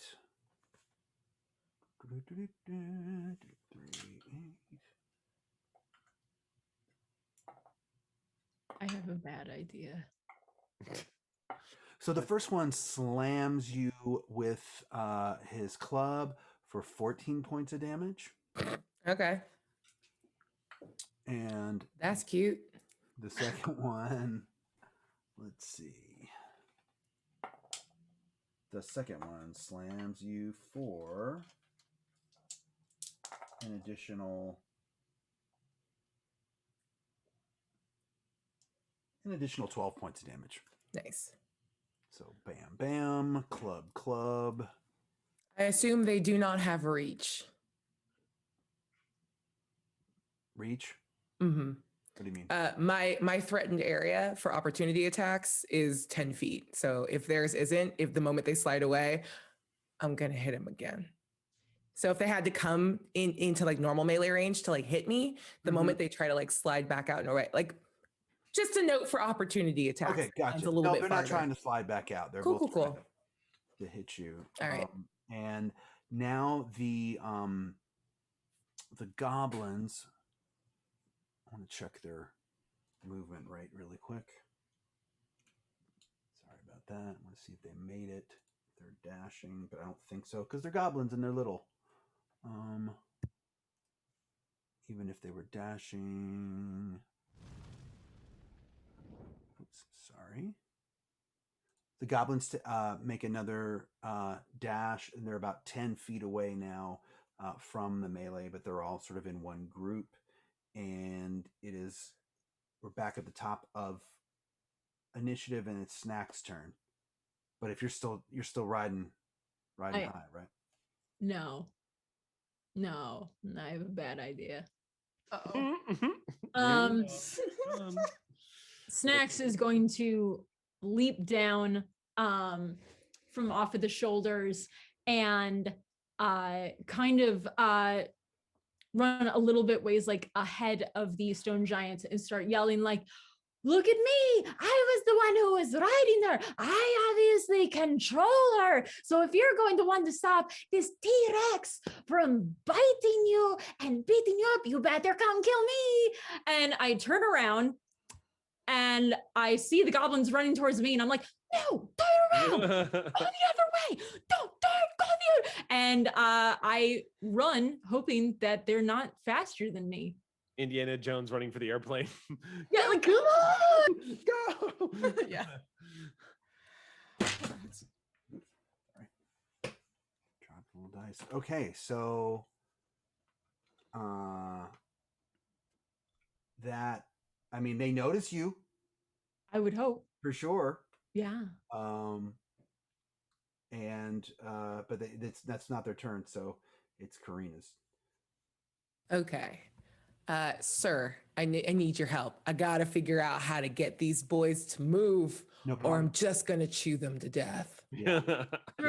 So, Karina is going to stay in melee with them, but slide around back behind them so they can't go back. And yeah, we all watched Babe when he was just, so I am just gonna do my best sheepdog impression and just start roaring and barking, and I need them to move. Are they just trying to like stay and fight, or do I need to like run so they follow me? Is there a roll I can check to figure out what the more effective thing is here? No, you don't have to roll. I think they're definitely wailing on you. So sliding behind them, I think the better move is for you to run. Okay. Well, there's going to be a lot of goblins for them to hit. And I start tiptoeing through the goblin field and take off at 50 feet. I'll take the opportunity attacks. That's fine. But my movement and my dash is 100 feet. That'll do, T-Rex. That'll do. That'll get you. Yes. Yeah, Thank I mean- you, Eric. 100 feet will get you all the way to the opening. Cool. So let's see for their opportunity attacks. One they both wail on you for one for 16 points of damage and one for 15 points of damage. Okay. Are they following me? They sure look like they're going to. Sweet. Yeah. It's Grath's turn. Okay. All right. Grath is going to. I see Karina like charging towards us now, like just with breezed by stone me. Just, giants. Yeah, and just with the stone giants like making their way downtown, making their way, yeah, making their way over to us as well. And I I'm going to turn to Leaf and just ask, do you think it's a good idea to just start running towards the hobgoblins at this point? We got 2 stone giants in tow, some other army to the south. Do you think, what should we do? I think we should do that. What? Donato? I follow your lead. This is ridiculous, I know. but fine. To the hobgoblins. And Grath is going to start following Karina up to the north where the hobgoblins are charging, hopefully not too far from Yeah, B-Dave, I don't know what happened. Just Donato charged into a swarm of hobgoblins and we never saw him again. It's weird. Oh, I no. don't We're not know. going right into them. We're not doing like, the Lord of the Rings style. Like we're going to just, go towards that direction. Safely. Okay. So you're going north along with letting Karina. Yeah, staying by the hillside to like, tactically retreat up the hillside and watch the chaos, hopefully, Mhm. happen below. And Yeah. I'm telling that to Leaf and Thanato as well. And Okay. I don't know if I could talk to Karina and Snacks from here, but I'm like 10 feet away from you. yeah. So I'm like, and Yeah. to Karina and Snacks also like, oh, I'm just not. lead the giants to the I'm not 10 hobgoblins. feet away from you. Oh, I'm no. still like, And she just, God, I don't know how to. I can't help our poor goblins and Snacks by the giants. Like, Could I have picked up Snacks on the way as I ran past her as a bonus action just to like throw a tail out? Yeah. I mean, Yeah. Sweet. yeah, Yeah.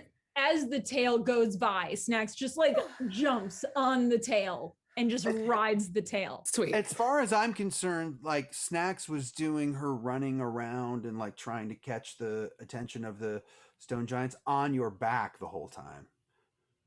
Ye- Yeah, that's You jumped off, you jumped back on. Yeah, We're yeah, that's how we jumped on, started. We're just kind of great. like okay, you all right. just had the zoomies, and half the time you could have Fair. just grabbed the tail. So I'll Okay. allow that. All right, yeah. And then I'm just going to. There's no like buffs or anything I can cast. I don't know. I don't think so. That's it. Yeah. Just hold any sort of attack. Okay, Leaf. I mean, again, like we're not really in the thick of it just yet. So I think I'm just gonna keep next to Grath this whole time and hold any actions until we get into the thick of the fight. So it about to get thick. yeah, And we're trying not to get into the thick of the fight, though. We're going to try to keep our distance up the hillside if at all possible. yeah. But let's see. We'll see. We know that whole quote about no plan survives contact with the enemy. So the Leaf is preparing himself. But yeah, Yeah. that's kind of where I'm at. So I'll Okay. hold my action, but I'll move with Grath. I'll keep up. And it's Thanato's turn. Donato, please join us. Yeah, Thanato's following suit, but he is also like gonna fire off a quick cure wounds on Karina as it goes. Nice. Yay, I'm playing both. I will heal myself. Nice. Awesome. Fair, Playing as that's two fair. characters. Yeah, you gave all your stuff to Karina. And then Yeah, it was weird. I so have this weird. cool lightsaber now. Great. Okay, so here's what happens. The giants now, our party is at the opening of the clearing, but the goblins have all run into the clearing, and the goblins are now in between you and the giants. So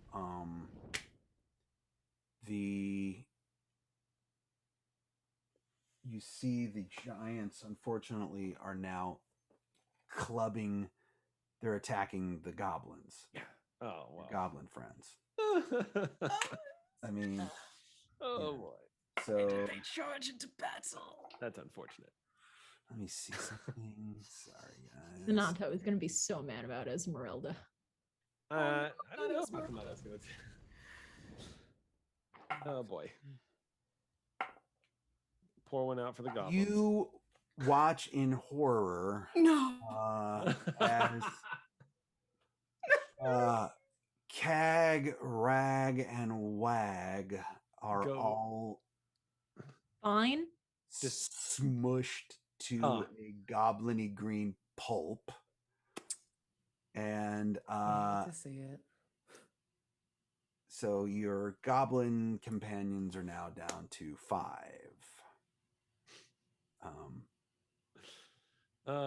They lived and died like Spurt. It's true. They just 11 totally- days, baby. 11. They just pull a spurt. I've got a whole song about that. Farewell, goblins. Farewell. Yeah, so We're attacking orcs, and then they aggroed a bunch of stone giants, and then we were dead. it is now their turn, and they are going to run away back towards you guys, not realizing what the plan was. And Retreat. let's see. This is going pretty well. I This think. is going Okay. so badly, y'all. We are crushing it. I think this is good. We're crushing something. You I think the now Giants are crushing some. your goblin companions now consist of Plurk, Stirk, and Esmeralda. That's all made it out. Okay. Okay. Did Pour they one reach out in us? chat. But then what's that? Rip. Pour one out in chat. Yeah. Have We they get some F's in the approached- chat. Yeah, F's in the chat for our, Yeah. our Dark goblin Souls, you have friends. died. But they have now dashed away and are halfway back to you. Let's Okay. take a short break right now because this is just about the middle of the show. So we'll take a quick bio break for everybody, and we'll be back in about 10 minutes. Okay. Sounds good. Thanks for watching the chaos. We are doing.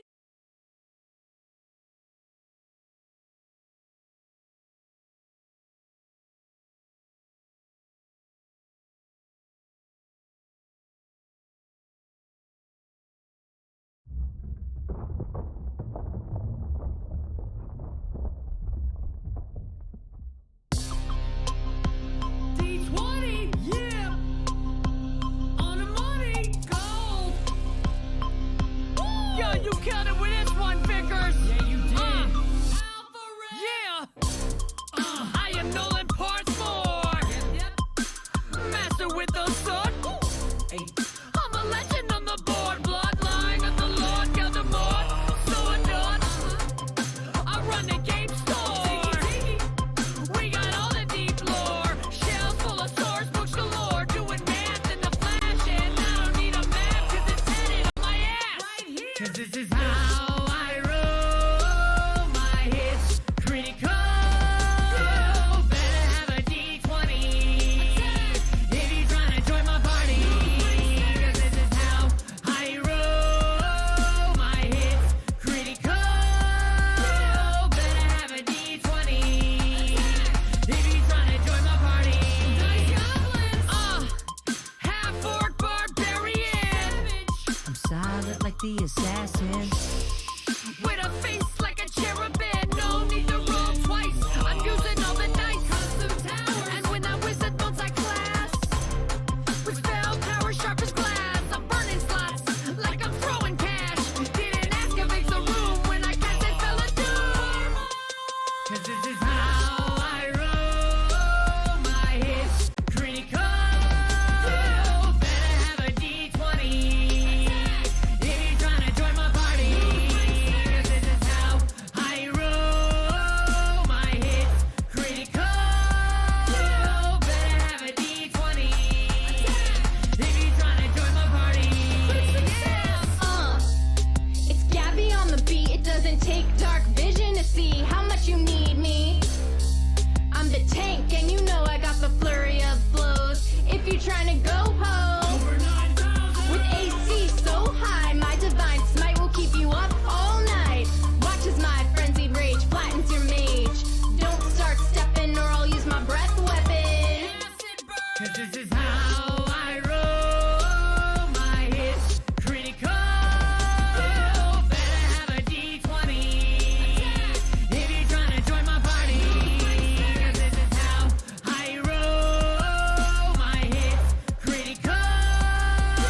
So Krull is not your average turtle.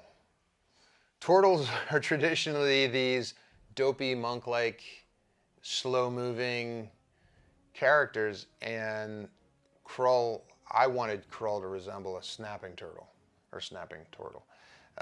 Beaked, sharp spikes on the back of the shell, and the shell has been carved with draconic runes and prayers to Tiamat. And that comes out of his story, which was he was sent by the turtles to defeat Arkhan.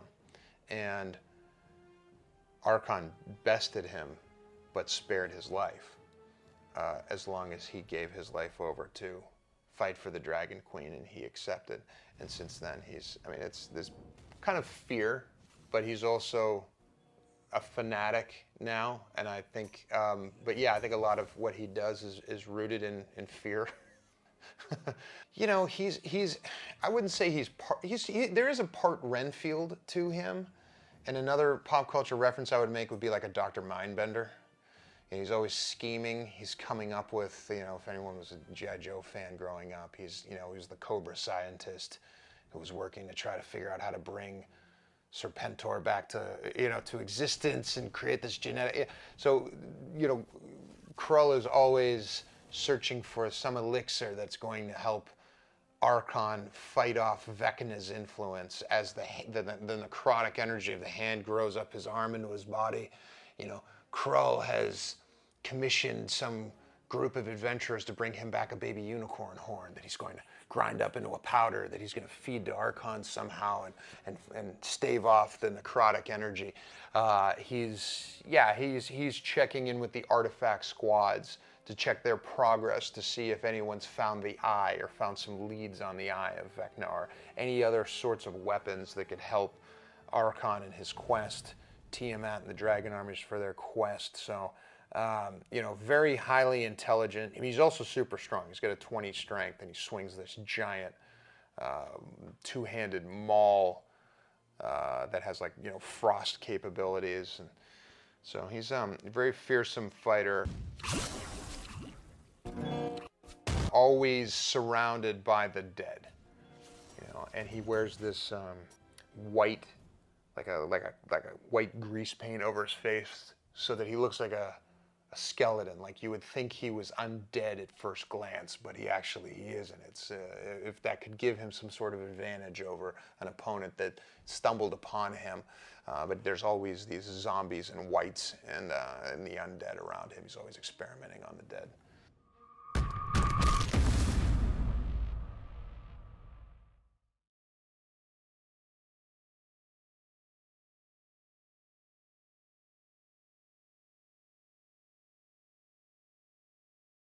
Working with Idle Champions has been so much fun because it's a different version of Arkhan. It's like a cartoon coloring book version of Arkhan, which is really, really fun.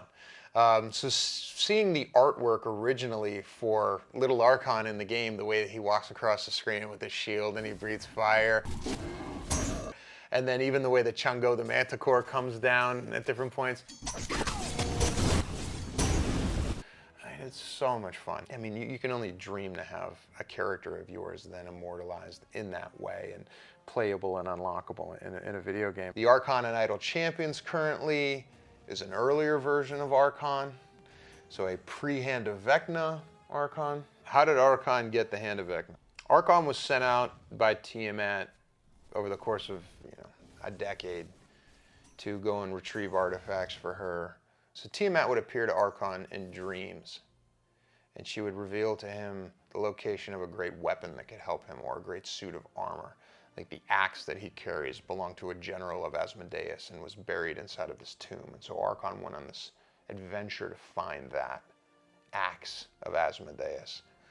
And so Tiamat would appear to him in dreams, and she did the same to him in terms of this kind of extinction event that was potentially about to happen, where Vecna had teleported huge pieces of land from the Shadowfell and armies and animated this giant long dead titan and was inside of this mile-high structure, juggernaut, going to destroy everything in its path. And so Arkhan was sent there in order to stop Vecna from destroying the realm.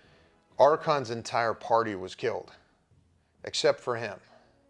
And he wound up using his charisma to become assimilated into another group that shared the same primary objective, which was to kill Vecna and destroy Vecna and stop Vecna from taking over the prime material plane. Now, what this party didn't know was that Arkhan had a secondary objective, which was to find out what was allowing Vecna to teleport cities and armies from other planes and bring that back. So during that battle, Arkhan survived, and towards the end realized that the power was coming from Vecna's hand. So when the battle was won, one of the members of this party that Arkhan joined was going to die. And so in this very vulnerable moment, the friends were gathered around as he was about to pass, and Arkhan pulled off this move in this very vulnerable moment. He used their vulnerability against them, and in a quiet moment led them to believe that he was sent to destroy the hand. And he had the power to do so in this axe. And when he raised his hand up and whispered a prayer to Tiamat and everyone looked on, he swung the axe down, chopped his own arm off, replaced it with Vecna's hand, and teleported away.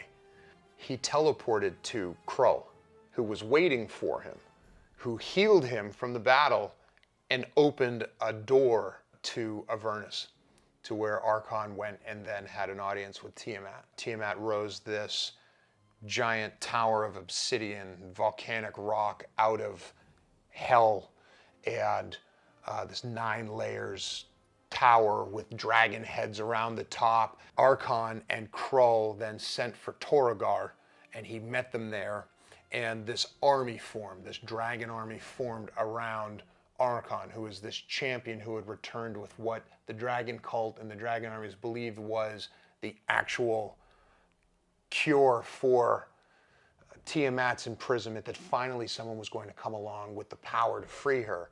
But Arkhan needed time to figure out how to use the hand and how to unlock its power. And so he began this series of mental battles with Vecna, where they would meet on this ethereal plane and have these mental face-offs and these mental battles, in which Arkhan would try to understand Vecna's secrets while Vecna would try to gain control over Arkhan's mind. That's how Arkhan got the hand, and that's what he's doing with it now, and that's what he's up to when you as the player characters run into him. He is in the middle of this process trying to free Tiamat.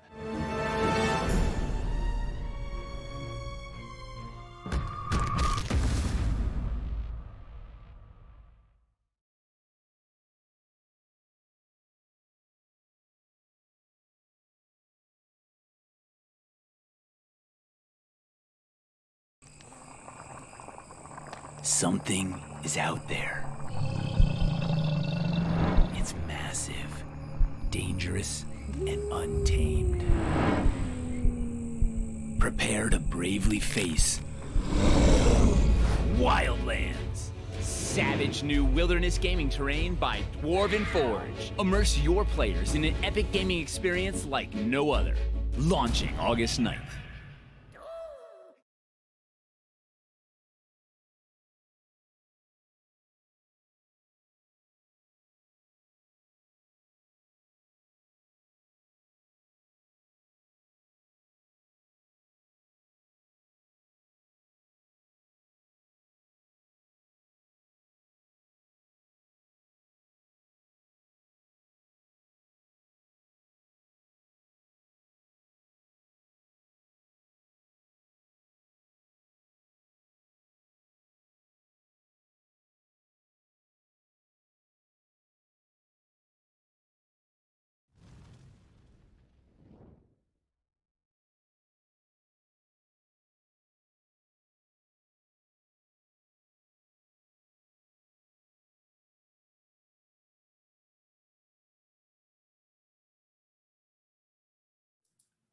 And we're back.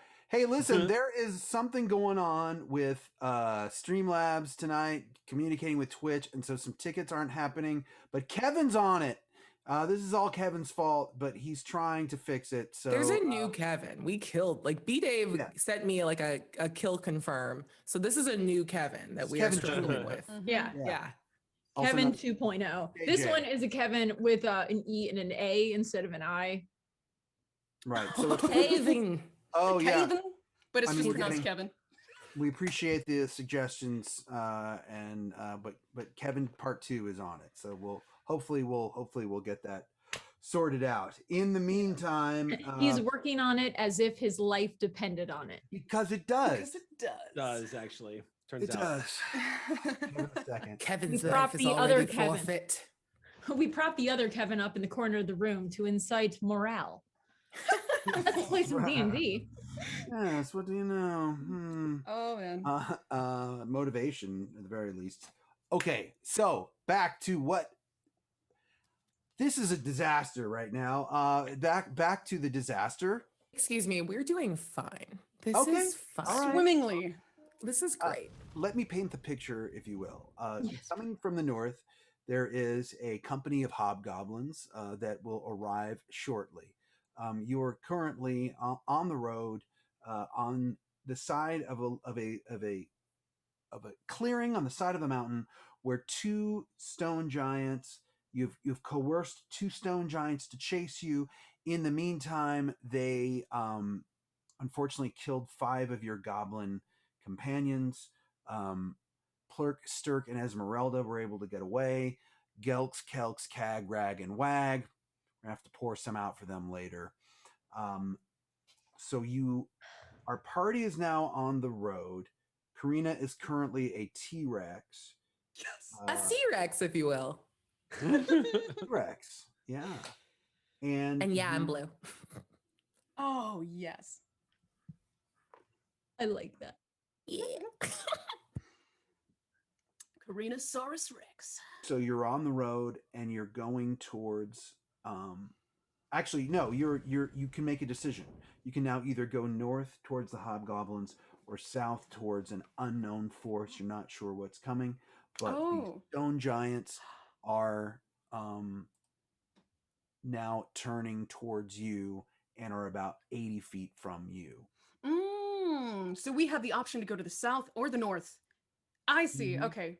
I thought that the stone giants would be in between us and the south forces. Okay. Grath turns to everybody and just gestures to the south, but says, "There's another army coming from the south. It is smaller, whatever it is. I know that the gnomes are down there, so I think it's in our best interest to choose this route because if it's a bad force, at least it's the smallest one." Any I'm- objections? None. I'm just clutching onto Karina's blue tail, just going like, I don't care, go! Okay, let's go. Let's go. Fanato turns and looks and says, "So you want the stone giants to kill our gnome friends?" Why are they not on the horses? Oh, they're still out there, huh? I'm here for violence, and just follows you. Oh, Jesus. All right. Well, do we have the horses nearby, or Yeah. have we? Okay, you know what? Grath is going to mount her really fast, scout horse, and she's going to try to save the last 3 goblins while making everybody else go to the south. You're gonna order us to the south while you try to save the goblins? I'm going to try to save those goblins on the fastest horse, by the way. Okay. Shadow snacks. Make me an animal handling check, please. Good thing I am Well, if I feel very good. good at that. All right, animal handling. Oh, I don't know how this to feel dice about isn't very good at being a dice. Okay, it? so that's 17. Okay. You manage to take your horse and ride in front of the 3 goblins that are running towards you. Can you make me an athletics check now, please? A goblin handling check. Oh god. Oh god. Well, does that count? Yeah, what's your Oh goblin? yes, that does count. That's gonna be a 19. If I were Satine, that wouldn't count because No. her It big fell on the house dirty rule- floor. Yeah, her big house rule is if you Okay. drop it. Oh, really? Then I should redo it. But no, that's okay. dice. That's okay. That's her house rule. We- I'll allow it.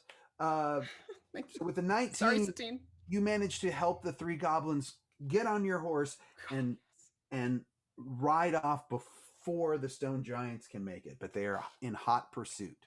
Yeah. Okay. Yeah. Grath just grabs all of them, hefts them onto the fast horse, and just gets away right before the crushing blow of one of the giants' weapons. Tries to play golf with us. But they're now in pursuit of your entire party, and so the rest of you are going to the south. Yeah, I think the south might be the best. Okay. Let's see. With that, you on your way, you start hastily making. Does everyone else mount their horses or? Oh, I would like to mount my horse, please. So you're no longer. Oh, as a T-Rex. T-Rex. My horse was canonically I eaten want by to a see dragon. fan art of that. That's Yes. true. Yeah. Please draw T-Rex Karina on a dragon-eaten horse. And please don't forget that Snacks is still in the tail. Yeah. Right.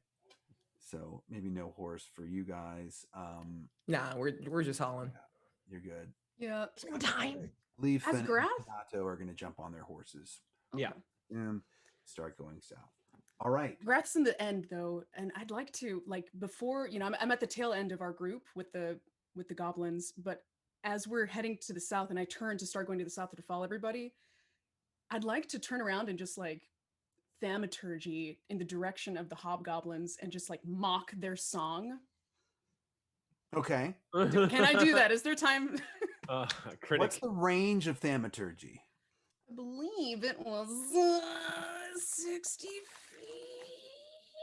Let me figure that out real quick. Why do I never have the range of these things written down? Hey, Kevin, is our ticket thing working? It looks like it's working now. All right. Kevin, you get Oh, to it live does? one more Kevin, day. you get to live. And Woo! also, Kevin, well done communicating to the gag in your mouth and the with your arms tied behind you. Ooh. Obviously, we're upset with Kevin.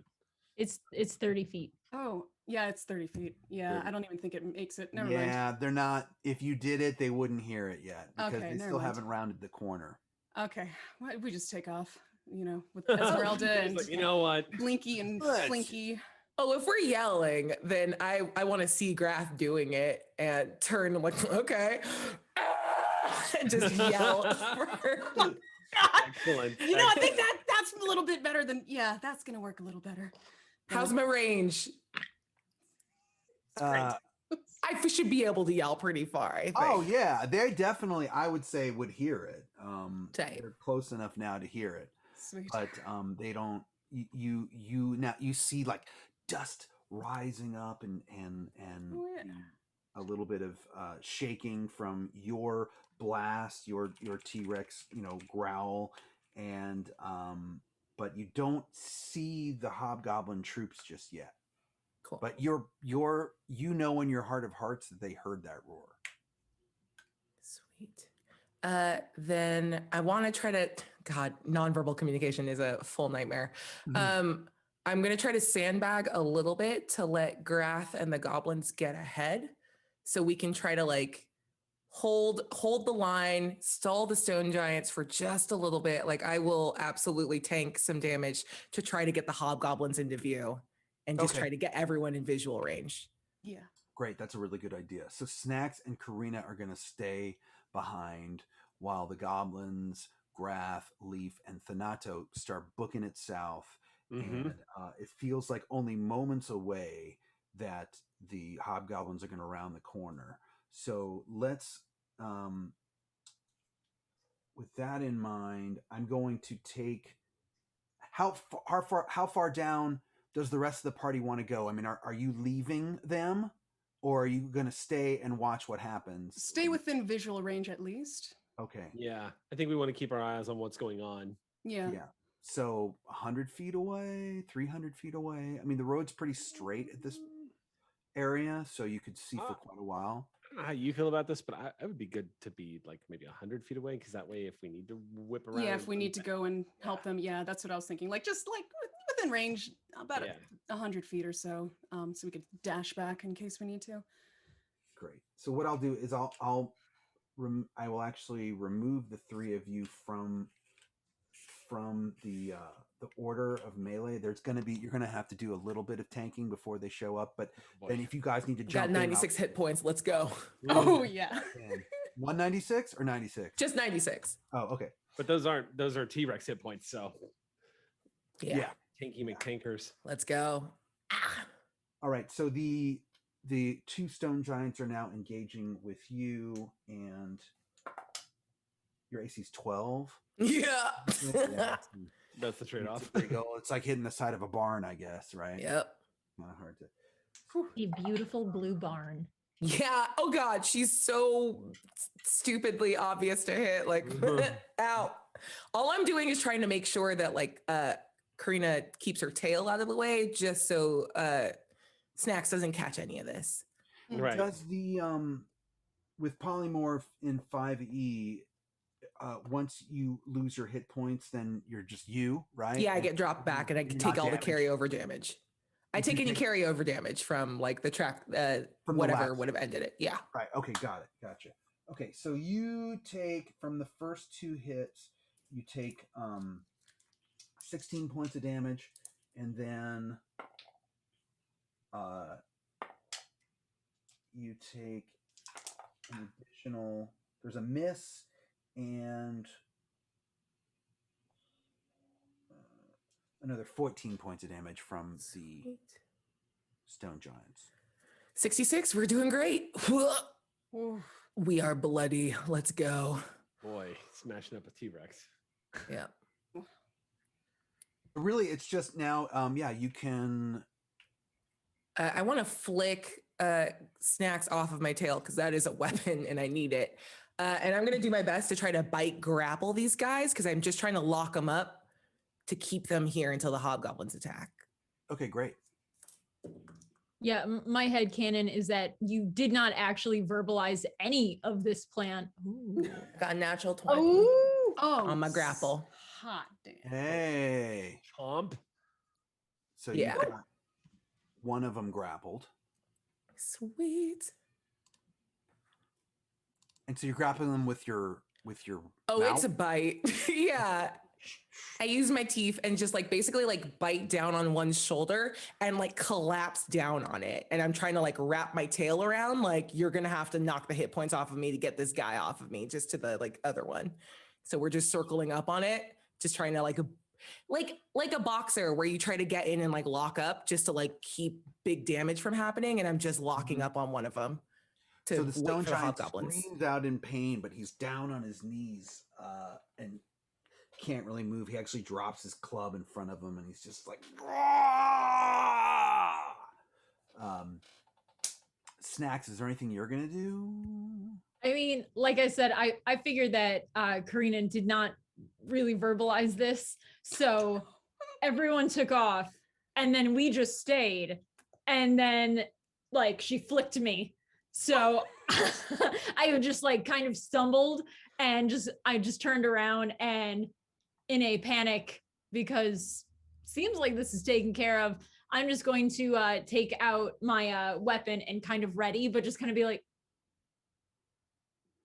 ready? Just stand there. Hacker says, this is hilarious. You're right. I don't know if this was the plan, and I don't know if we're winning. Oh, it's not the plan, and you're not winning, but it's cracking me up. That's what I thought.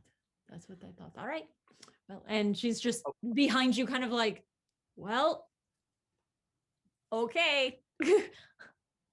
Abria, if you said something, it was muted. Nope, totally fine. Oh. This is a mental conversation, so I shouldn't have heard it anyway. Fair enough. Oh, no, that was out loud. What part? Then Karina with her mouth full just makes a grumbly sound like, in response to like if we're winning, like just like of course we're winning. I mean, to be fair, you seem fine. Oh, You definitely seem fine. and I just wink at her. That improves my morale at a ridiculous degree. Suddenly, I am no longer worried at all. It's just like, okay, yeah, all right, sure. Yeah, and I'm just going to be just kind of I'm in like the fighter waiting mode. Just At that point, the other stone giant who is still mobile does take a swing at the T-Rex. yeah, I was not worried they were going after me. That was my only concern. Do not hurt my snacks. Misses the first time, connects the second time for 12 points of damage with the club. And I believe the other one can try to make a strength check against you to try to break out of. Yep, opposed strength check. You have to beat 23. You can try. Well, it is a stone giant. So, Yeah. Okay, it actually breaks free. It rolled a natural 20. Oh, Beans. This. Hold on, but what's the modifier? +6. It has a strength of 23. Has Thanato foreseen anything today? Thanato's too far away. Oh, dang it. Yeah, believe me, I was like, I would like to use this. No, it's okay. Okay. But Okay, that's fine. Karina foreseen it. Yeah. Right. Karina sees and goes, oh no, I don't have access to my stuff. Crap. At that moment, rounding the corner, you see the first few lines of the hobgoblin army making its way towards you, and you see them sort of slow down a bit as they, these guys are marching, they're singing their hobgoblin song, and they see two stone giants and a T-Rex that all sort of, even though you guys are engaging, you all comically turn and look at the hobgoblins. They all sort of stop in their tracks about 100 feet away, just and they all it's like a comedy. They like bash into each other, and somebody calls to stop, and they're just sort of looking up at this. I mean, they're not afraid necessarily, they're just really confused. As a reaction, Snacks just screams out, "Throw them in the middle!" to Karina. Throw the stone giants at them. I like laugh growl. Like, okay. They won't go on their own. Fine, just toss them. All right. Somebody in chat actually pointed out something funny. So it would be, yes, imp in my head would be like, "We are the hobgoblins," and what? Stop singing. Yeah, also legit reaction. Yeah, that's exactly what would happen. Okay, so at this point, they just stop to see what's going to happen. So they're holding their action. This is a game of everybody holding their action. Like, yeah. The rest are sort of coming around the corner. They compose themselves, and they're waiting, and the two stone giants, they sort of stop and look and see that, and everyone's just waiting to see what somebody's going to do. So the two stone giants, even though the one has broken free, are holding their action as well. I would like to not hold my action, please. Okay. I growl. I want to grab one and throw it into the pile. A hobgoblin or a giant? Oh, a giant. Giant. We're gonna go bowling for hobgoblins. Yeah. Okay. What do you get? Make a roll for me. 26. Yeah, for grappling and throwing, or okay, so how do you want to do this? Because it's a, oh God, I said the thing. Because I have in the multi-attack, it's a bite and a tail. So if I can align that to like grapple, I'm even happy to like only do a little bit of the damage to like bite and fling. Yeah, I'll allow that. So I would say, make an athletics check to see if you can fling him. Sweet. Roll to yeet. Roll to yeet. Yes. I do it with a natural 20. Yes. This, yes. I don't trust this die anymore, so I am going to put it away. Wow. That's too many in one session, and it makes me nervous that it's poorly that's weighted. legit, too. I got a 20 on stealth too. Like blessed is this mission. Yes. Only with rolls. So if I can just, and then like a hammer thrower, just spin and lob a boy into the pile. I and love then it. with her little arm, she just puts them over her mouth and goes. Oh my God, so cute. So with your giant T-Rex maw, you grab the stone giant, and like an Olympic athlete about to throw a shot put, you spin around and then fling the stone giant into the first 4 lines of the hobgoblin army, and with a thud, he lands on half a dozen of them. And then I just want to growl at the other one and like gesture to the hobgoblins. I don't know. I have no idea what I'm doing anymore. It's okay. And I'm just going to charge and use my full movement to just run into the hobgoblins. We're going. They just like trampled them. Is there a trample attack for T-Rex? I'm going to say that like it would be a little like overpowered for me to also attack on this. So I'm just wading into them to try to like pull aggro and just be in the thick of it and hopefully draw the other stone giant in and get knocked out of T-Rex form. Okay. The other stone giant does take an attack of opportunity on you, and vibes. What a butthole. Huh? I said vibes. What a little butthole. I hate him. Well, you get nailed for 18 points of damage. Yeah, we're it's fine. I'm almost done. We're fine. This is fine for me. At this point, Grath, Leaf, and Finato, and your 3 goblin companions, you hear a real horn this time coming from the south. Oh, I see. Okay. And Grath, you definitely, and you feel the earth trembling from the south. Okay, the other army's almost here. Y'all heard that too, right? Yes. Okay. What should we do? I want to try to pull aggro more like on the hobgoblins as well, but it seems like Carinosaurus Rex is full on that. So yeah, I feel like honestly, I feel like with the chaos that Karina's causing, it's a good idea to just jump in and start smacking these guys up. Yeah, I think yeah. All right.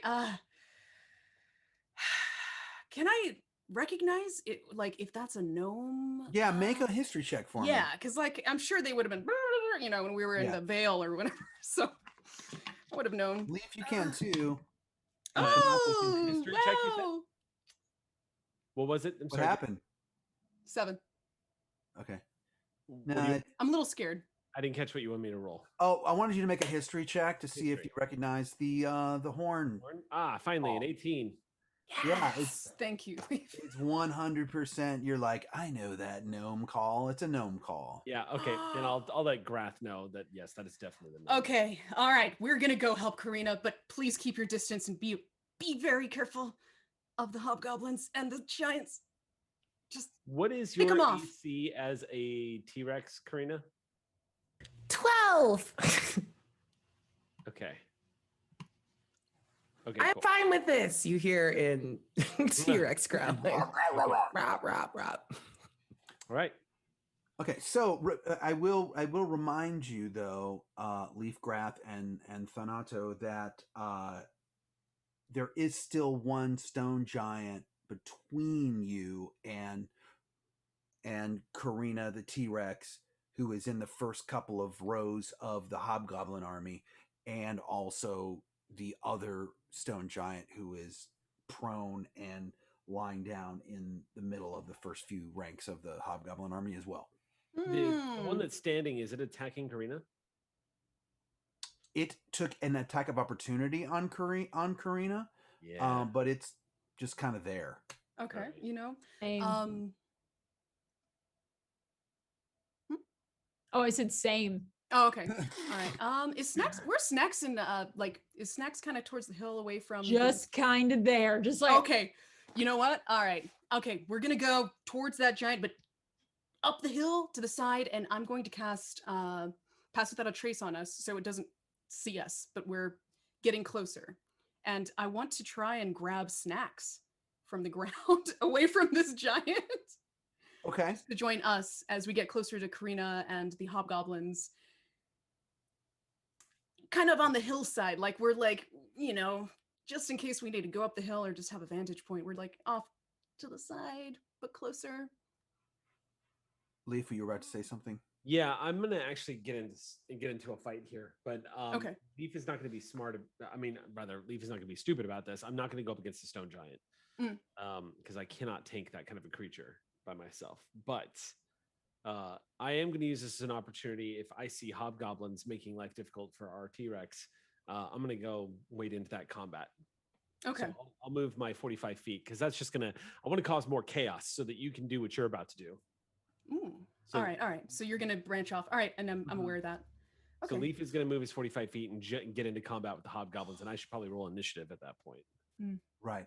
Well, you're still, so you were staying 100 feet away from the altercation between the hobgoblins and between the two stone giants and the T-Rex. Right. You were 100 feet south of that. Okay. But you were on your horses. Yeah. So horse movement, I think at a gallop is 60. And then jump off the horses for another 40. Yeah. Well, I mean, but so you could make it with your horse combat. We love to see it. Yeah. All right, let's see. could there be any more happening on this road? No, I don't think so. We can make it. I'll drop form and summon some elementals if you want. You want blink dogs in this combat? I'll put blink dogs in the combat. Let me open up a portal to the Feywild and 60 feet and I'm 100 away. So if Leaf, you know what I'm going to do? As a bonus action, I'm going to spend a point of key and dash as Step of the Wind. Nice. So as a bonus action, I'm going to move 90 feet.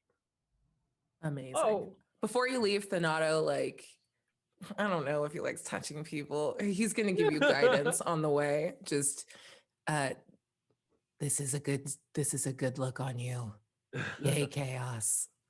I don't know how to be Thanato. And just like pats his butt, like, yeah. So you could dash. So so if a horse movement is 60, you could gallop on the horse for 120. Right. If you were going to dash. But what you're saying is you're going to ride your horse for 60 and then you're going to jump off your horse for 90 more? No. Okay. So if I moved up with my horse, my move action would be swallowed up by the fact that I was using my mount to close that distance. Got it.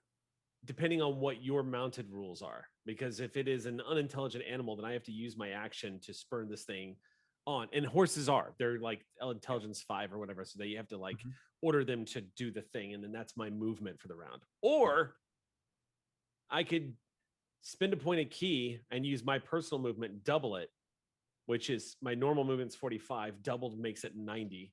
Do it. And that's love the image. That is a bonus action.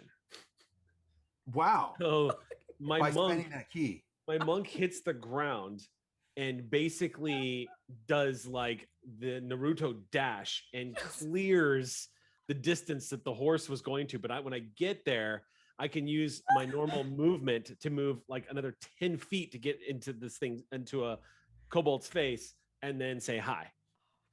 God, All I right. love this image of like we're just charging on our horses and like Leaf is just like Leaf dashes by, and I'm gonna dash up. I'm gonna clear 100 feet in this action. And when I get up to the guy's face, I'm gonna lay down 2 attacks on him with the bow staff. Or rather, 1 attack and then 1 unarmed attack. I don't think I can use.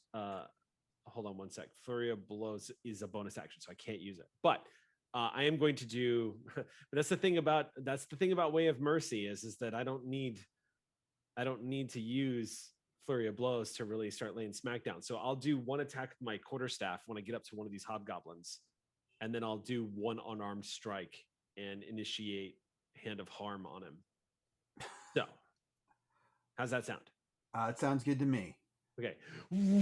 Dust behind me as I airbend my way over there. Quarterstaff strike.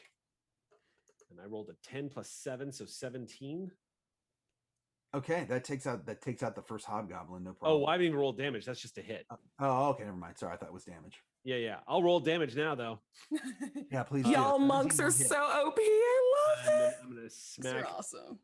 So that's gonna be 8 points of damage against the kobold or the hobgoblin. Sorry. Okay, you said that twice now, and I'm like, what are you doing? Sorry, I've got kobold on my mind. I apologize. Oh, actually, I'm so sorry. A 17 won't hit the hobgoblin. Okay. That Really? screws everything up. Hold on, you have guidance. Yeah, so then if you can just get it to 18, if you were given guidance. Or we could 18 use a is fate point. brutal AC to hit. And I roll a D4. Yeah. Mm-hmm. I'm sure I'll. I mean, as long as you don't roll a 0. 70, Oh, I yeah. rolled a 19. Yay. So then, yeah, I hit this thing for 8 points of damage. Okay. And then now that I know that this guy is problematic, We're heavily armored. heavily armored. What do I want to do with that? I don't think there's anything I can do. That kind of armor, I think I'm gonna have to hope for the best. So I'm just gonna do an unarmed strike on him. Odds are not good, but you never know. Here we go. 19 plus 7. So that'll hit. So I do hit him after all. Yeah. And I'm going to spend a point of key to initiate Hand of Harm. So I channel some necrotic energy into the punch. So the unarmed strike does a total of not much, 6 points with an additional drum roll, Hand of Harm, an additional 7 points of necrotic. Yeah, that will absolutely obliterate that hobgoblin. Bam, bam, and then Leaf just strikes him at a pressure point and unleashes necrotic energy into his wound and drop him. Yeah. As a reaction, can Karina attempt to clap with her little hands and not I make think it? it might barely reach. Yeah, I think we all do. One down. I didn't. More to go. We need to Yeah, go. I didn't want to mention that part. Like, way to get that one though. Well, I just want to create some chaos. So there's an orc in their midst that just took one of their members out with his bare hand. Bam! And that's my round. All right. Snacks, where are you again? Yes. I'm there. I'm unclear on the terrain, but I am there, and I am definitely, especially seeing the like green lightning that just flashed by. That was Leap. Go green lightning. Oh, Yeah, no. just Okay. I can refresh the terrain for you if you'd like to just sort of paint the picture. I mean, I'm just letting you know that my plan is just to run in and also create chaos. Okay. Towards the So- hobgoblins. Oh yeah. Okay. Yeah, protect Big Blue at all costs. Then yeah, if you'd like, I mean, I'll let you take a free attack on any hobgoblin. They're all right there, and they're all stunned because the first 4 lines are stunned because a stone giant was just thrown into their midst. Yeah. Love this puzzle. I would love to take that free hit. Thank you. I love sales. I Okay, that's nice. That's nice. That would be a dirty 20 to hit. That'll hit. Excellent. And that is well, as I was running up, I was gonna rage, obviously, with the screaming and the fury and everything. So I just want to be clear that panic scream, yes, definitely raging. So it's a 14 damage. That takes it out. Cool. So yeah, I'm just like running, screaming, just run up, like knock one, and I just start doing this to everyone else. And I want to just focus on and attack anything that even looks at Carinosaurus Rex wrong. Well, if you have one more attack in your action, then you can attack another one. Oh, I'm just letting, like, I'm not going to tell you which one out of the 80. I'm going to let you go ahead and pick one. I'm picking one in my head, yes. Yeah, number 76. Your number has been called. That is Patactics. A 14 to hit. That doesn't hit, but remember. Well, I would like to use a fate point then. Yeah. And for people watching, for every 3,000 bits that are donated, our players will get a fate point, and they can therefore use that for a free reroll. So you can help she looks very excited. I just rolled a 20. Ooh. Awesome. And you know what happens? Do you want to describe what happens? I rage, I run up, I knock one, I see one just looking sideways at Karina, and I go, hey, yo, don't look at my friend. And I just like I'm going up for bat, and as Hacker connects with its head, just confetti explodes everywhere in a delightful explosion. In a 5-foot square. Yee. And it gets all over everything and everyone. Utterly. Like, it is mixing with the blood of our enemies, and it's sticky. It's so sticky. Okay, that is. Thanks, Brad. Thanks, Deadheart.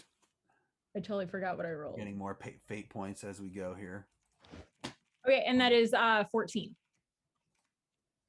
14 points of damage? Yep. It with the wait, no, it was the thing. So 28 points of damage. Yeah, exactly.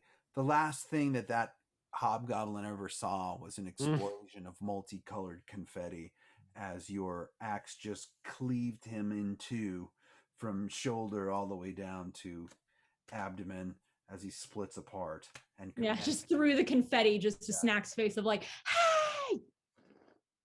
And confetti is just stuck everywhere. Take that, chaos. Confetti everywhere. That's what I brought to this fight. For my I will also I'm going to turn to another that is near Karina, and I'm going to try to hit them with the shield to try to the make shield them go action, prone. the bonus action. So athletics versus athletics. I got a 23. What'd you get? Well, hobgoblins are not that strong. They're okay strong, but he got a 13. Awesome. So I do my little spin with the shield and sweep the leg and spit in his face as he goes down and look up at Karina and like little thumbs. I know, that's what I was hoping for, was little thumb. Okay. I mean, isn't it anyway, yeah, so that's my turn. All right, and thanks, Eric. We're almost. You're welcome. Another fate point. No, different Eric. Eric Jackson. All right. But thank you too, Eric. Thank you to all the Erics who chose to join us today. Yes. So Karina, you're now in the midst of the first few rows of hobgoblins. What would you like to do? Oh, do lots of hits, please. Okay. Yeah. I mean, yeah. Yeah, I just turn. Flapping. Yeah. Yep. Can I use a fate point because I did a bad job on my roll? Please. Fate point.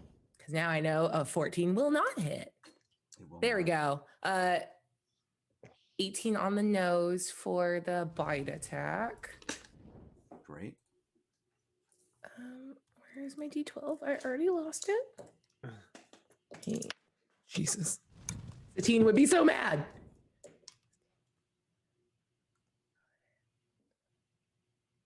27 plus 10. 37. Oh, plus 7. 40. Help. 44 points of piercing damage on He's one. dead. He's dead. I'm gonna say that you actually took out 2 with that. Oh my god, thank you. Because they're so tightly packed together in their marching formation. They're stunned from the stone giant being thrown into their midst, and you just luckily with that much damage just sort of went snap and just got 2. So 2 more are gone. Sweet. Hopefully none of you noticed that Karina is swallowing. I want to know what happens when you turn back. What happens then? I don't know. It looks like that's a problem for Karina later and not C-Rex right now. FM. Yep. And then tail attack is a 22 to hit another one. That will hit. Yeah, sure. 22. Absolutely. With significantly less damage. For 19 points of damage, bludgeoning damage. That'll take another one out. Cool. Dude. And I do another big roar and some bits of hobgoblin come out, but not all of it because I learned about serrated teeth today from leaf lore.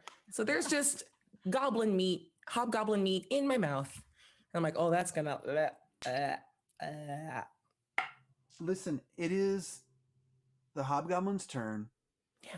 And with that last roar, they are in 100% disarray. They start running the other direction. They're just like pushing each other. They're panicking. They fully panicked. And at that moment, rounding the corner, you now are getting a view of the gnome army that's coming up the road. And they see what's happening, and they double their efforts and start charging across the field. Now they see what's happening in the middle, but imagine, if you will, 300 gnomes. It's the entire village. It's Lord. It's every able-bodied gnome with the laird at the head. And I'm not even really going to roll for this. They roll over the giants like the ghost army in Return of the King. They're just on everything. And Stone giants had the worst day. They eradicate the stone giants. They eradicate the hobgoblins are on the run, and you're all just sort of standing there like imagine if you're standing in a river and the river is flowing by you, but instead of water, the river is gnomes. So it's the river of gnome.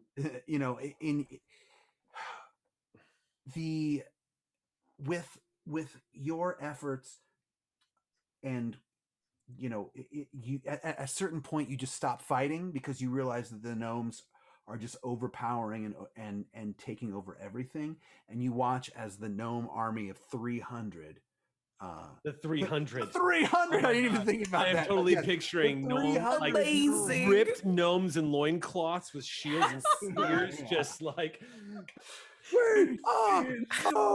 just like kicking. No, Eric, they're like hot gates come from. We are the gnomes. The scream.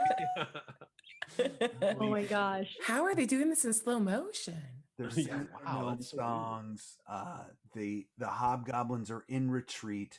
The stone giants are destroyed, and all that's left is you guys. And Orbis comes sauntering up on his mountain pony, and you're still in T-Rex form at this moment. But Yeah. sauntering up on his little pony is Orbis and says, "Well, I let the laird know in time, and here I am. I'm still alive." The Snacks looks up. Shut up, Orbis. What do you want, the medal? It's good to see you again, Orbis. Thank you so much for bringing the army. By the way, Karina is polymorphed right now. Do not attack the T-Rex. Karina just looks over and is actively bleeding. Like, I had a copper Also- for every time I heard that. Also, no, I mean, I'm gonna drop she's- the form. I kind of knew. oh, okay. I kind of knew because the T-Rex was blue, and I saw Karina turn into other Ow. shapes that were also blue. That, ow, I was dying. That hurt. Ow. Hey, can Hey, we- y'all. Do you require healing? Yes, Oh no, let's I'm get him fine healed. now. Thank you so much. No, I'm fine. The other form was dying. Oh, I'm great. Pristine. Oh, you look amazing. Karina? Yeah. Karina, you have like an entire finger in your teeth. Oh my God. Oh. I just thought I'd let you know, Thank you so much. Here, you can Embarrassing when you have gargle something- with this, and Graf thank hands you. you like some water pouch. Yeah, it's really, when you're in it, you get lost in the sauce. Mint leaves. Yeah, thank you. Thank you. It's okay. Rage sees rage. It's okay. Yo, I totally get it now. I'm so sorry I ever maligned you for eating satyrs. It's Totally so get it good, now. right? It's so good. what it wasn't bad.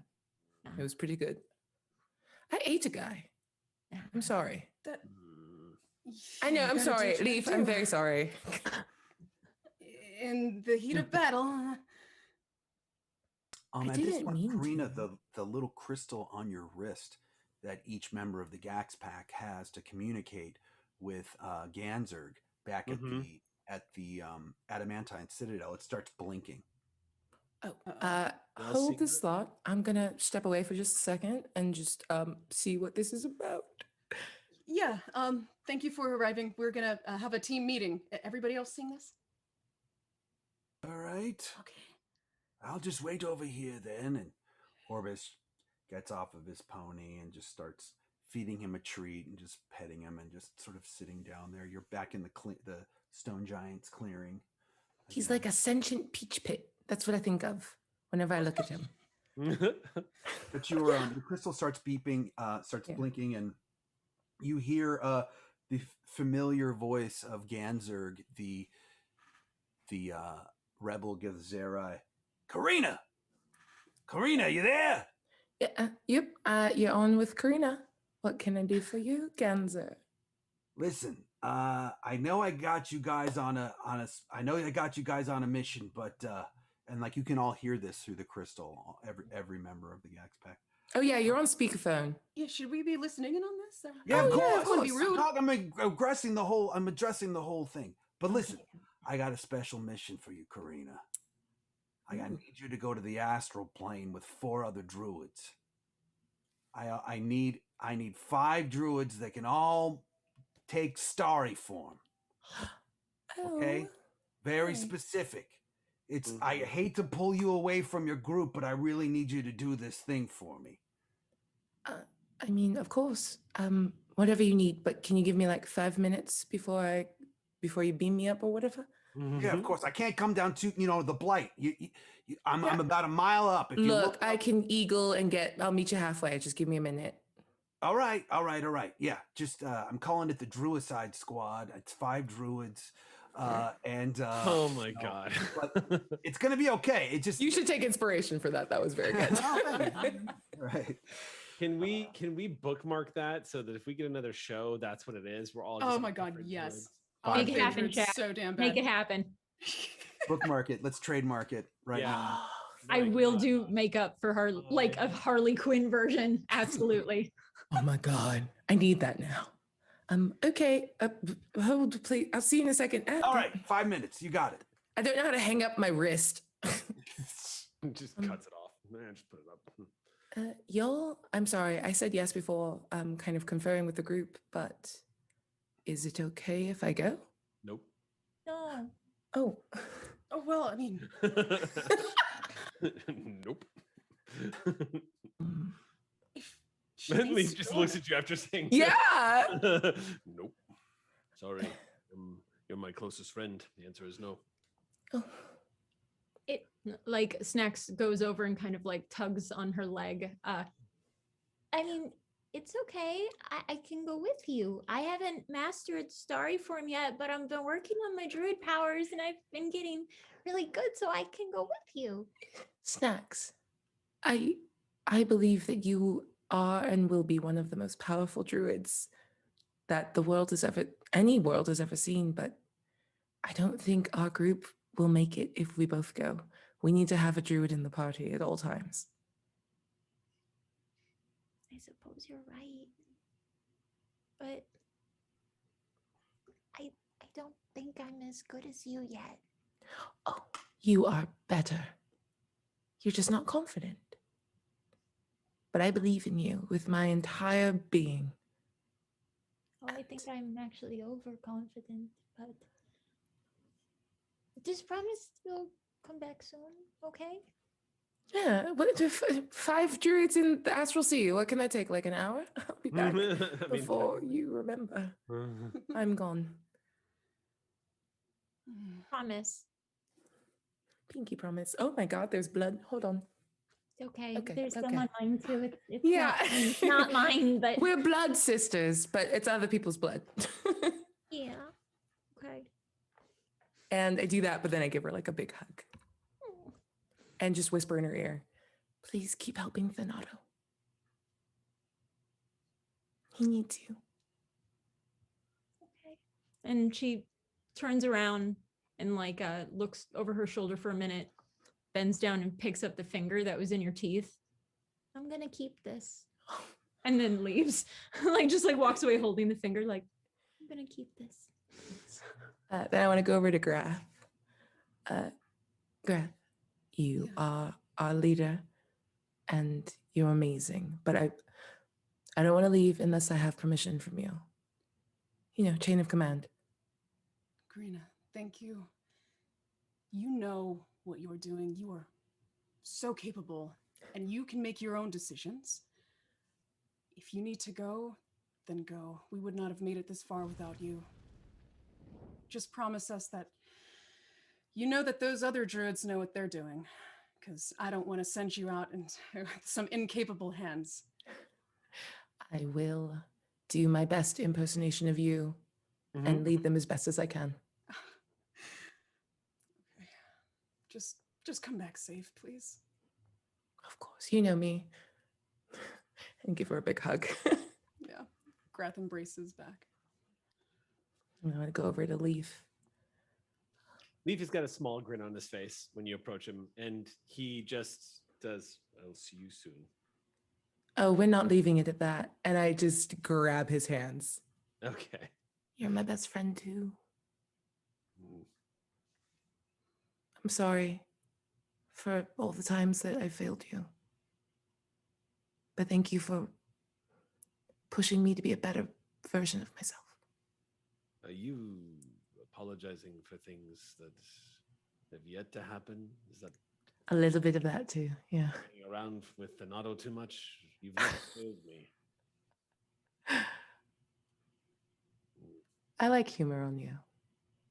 But please take care of our friends. And I'll be back soon.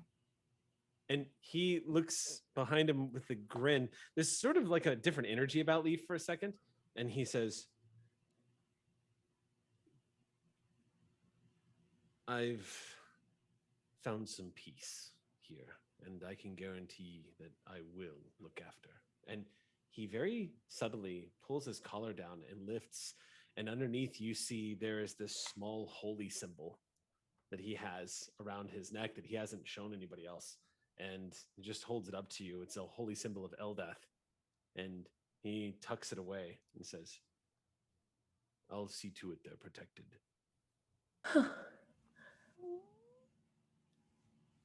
That's amazing. You're amazing. You're amazing. Oh, gods, listen to us. Don't cry. I just give him a big hug. At that point, Orbis actually walks up Oh god damn Ah, it. the peach pit. Hello. In my 495 years, I've never been more fascinated with someone, and since you're leaving, I wrote a small song for you and thought I might play it for you if that's okay. Oh my god, yes. And he loses his old sounding voice like he Mhm. did before, and all of a sudden he starts to sing. When I first saw you, my eyes were filled with stars, lit up the night like the brightest sun you are. But now you're moving on, so it's a painful time for me. We've been traveling for so long. It's like your family, Karina. You'll always be the stars up in the sky. Karina, just tell me you'll be back one day. Watch me cry. Oh, Karina, every night I look above and wonder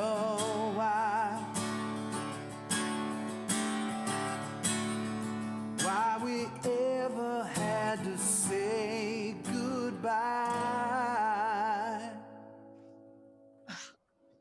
Holy shit. Oh my I'm god, that was fine. really good.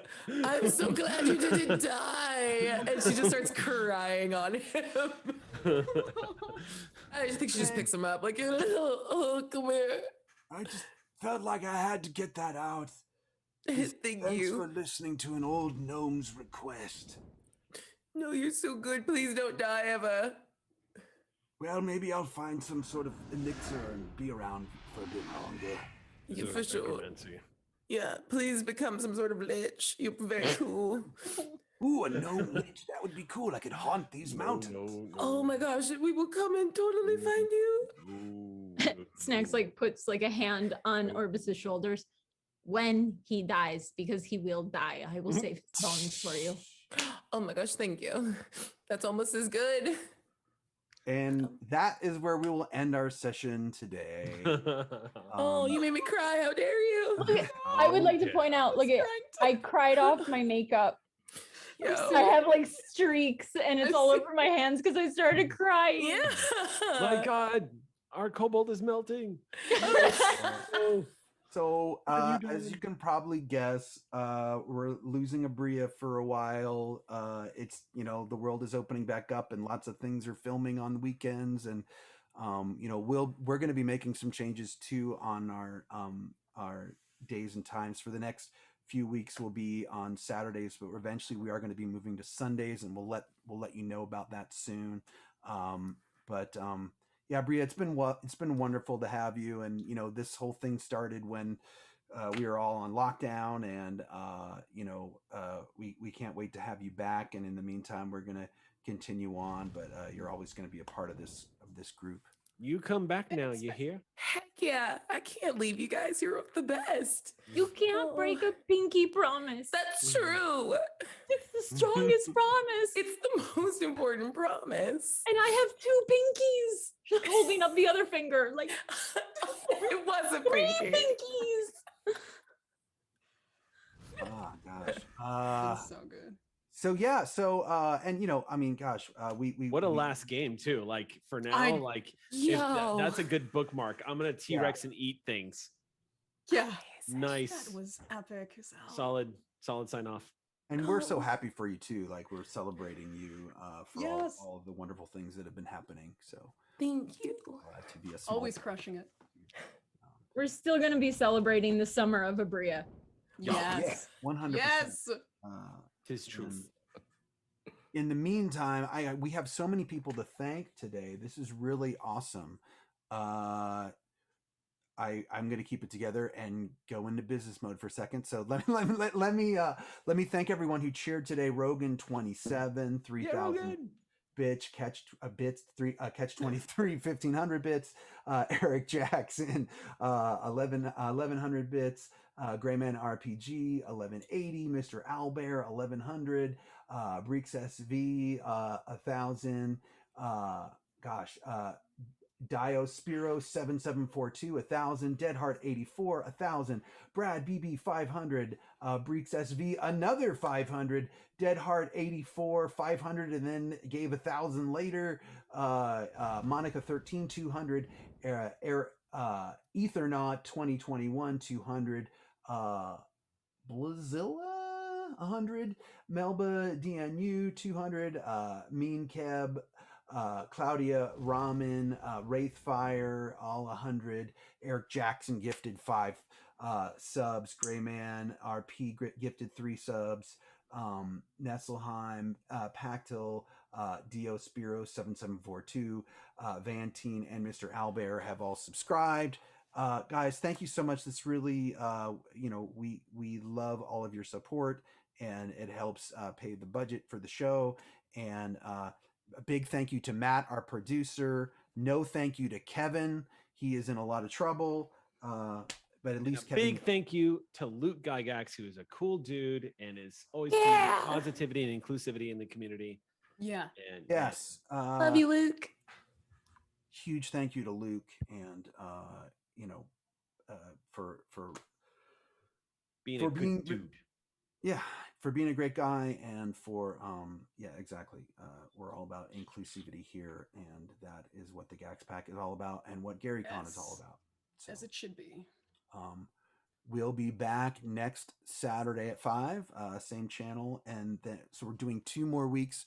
Then the weekend of D&D Live will be off, and then starting July 25th, we're moving to Sundays. We'll be on Sundays at I think it's July 25th. Yeah, starting July 25th. That's going to be the weekend of Founders and Legends, and I think we just announced. What's that? Founders and Legends is a stream that we do every year, and let me get the oh gosh, does somebody have something for me to read on that? Because I don't want to get it wrong. Just lie. Well, I know Deborah Ann Wall is going to be here.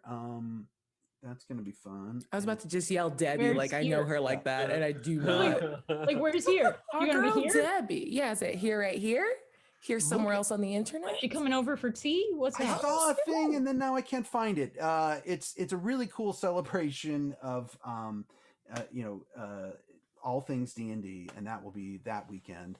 Here we go. Luke's in chat. Celebrates the roots of our gaming history. Aww. Yeah.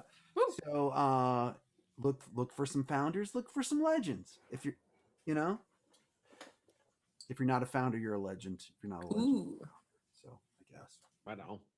Yeah. So starting that weekend, we'll be on Sundays from 1 to 4, but we have 2 more Saturdays left here from 5 to 8, and then we'll be making the switch.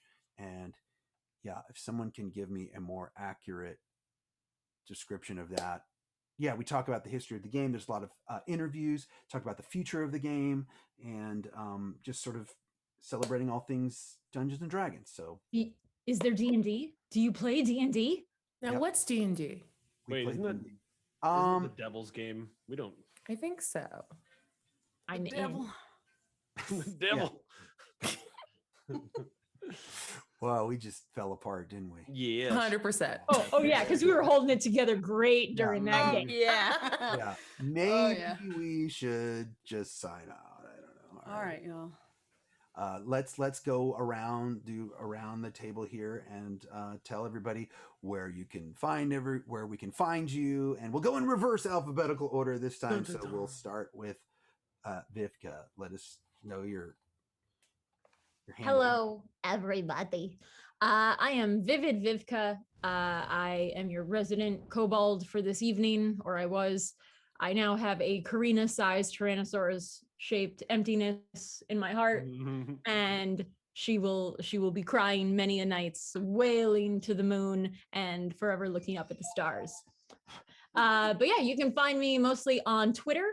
I also love me some TikTok. I do lots of different skits and makeup transformations as all of this, and you can find me online. That's my name. Check me out. Thank you. Bye. Great. Eric? Me, 16-bit Eric on all the platforms from Twitter to Twitch, where I do a lot of streaming. And then, of course, Monday nights are the big nights for my company, the Stream Punks, a bunch of former GNS alumni that get together and play Star Trek Adventures every Monday night, except for this coming Monday, because the last Monday of every month is Blood of the Void, which is where Lisa Pearl takes over and runs a Klingon campaign, and that's this Monday. So if you want to watch some Klingons, I'm told that one Aki is going to have an interesting time this next coming episode. But yeah, definitely check us out there at Q Times at 6:30 p.m. on Monday night Pacific time. Whoever wrote the theme song to that is... Dude, I love the theme song. Dude, you check it out, because we have that theme song is up on YouTube. So if you ever want to watch our theme song, Jason Charles Miller does full-throated Klingon rock music and sings in Klingon, and who is, by the way, a character in Star Trek Online as a Klingon. And I just am gonna say, like, if you ever want to hear a damn good theme song, Thank you. just Yeah, a saying, lot of people just don't saying. know that I am the voice of the Klingon computer in Star Yes. Trek Online. Yes, So. is good stuff. Adriana. What's up? Hey, my name is Adriana Cazador, or you can find me online at Adriosa or Adriosa Gaming. I mostly just play video games on my channel, my Twitch channel, but I also do cool D&D and TTRPG shows here and there. Currently, the Gaxx Pack every Saturday with everybody, but I might be guesting on some stuff in the near future. We'll see. I'll keep y'all updated on my social media. But yeah, that's do all sorts of nerdy things. Check me out. Awesome. Abria. Yay. Hi. I just want to start by saying it has been, oh God, if I cry again, don't. It has been an honor and a pleasure to play with all of you. I haven't played with a lot of you before. We got together back in March doing the March to Gaxmore, and the last 3 months have been an utter joy and a pleasure. And Jason, you are such an amazing GM. And it has been just so phenomenal. And thank you so much. I'll be back as soon as I can. I will miss you desperately until I can come back.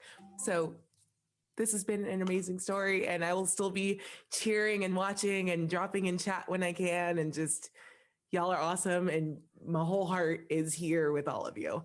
You can follow me on, you can follow me on social media at Quiddy, Q-U-I-D-D-I-E. This upcoming Wednesday is the finale of the second season of Into the Motherlands that I'm a player on.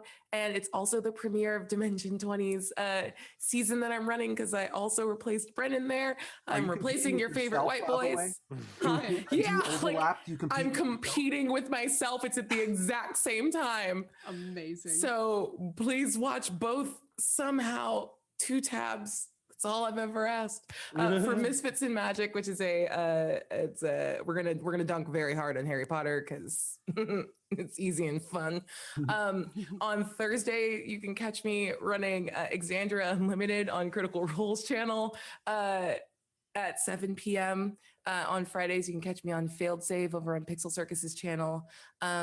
D&D Live, I will be running a game for a bunch of WWE superstars called the Chaos Carnival, so you can watch that there.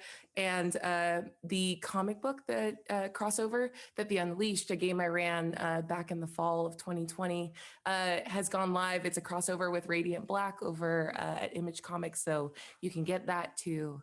And that's me. And just thank you all, everyone here and everyone watching. This has been amazing. Thank you so much, Abria. Well, that's it for this week. We'll be back next Saturday. B-Day will be back, and look for us then. And right now we're gonna raid Devil's Luck Gaming. And see, I told you it was the devil. I told you. Yeah, see, we are. Devil's game. I told you. Might as well raid the devil. Might as well Told raid you. that devil. All right. Good night. Hashtag everybody. Summer of Abria. Great weekend. Good night.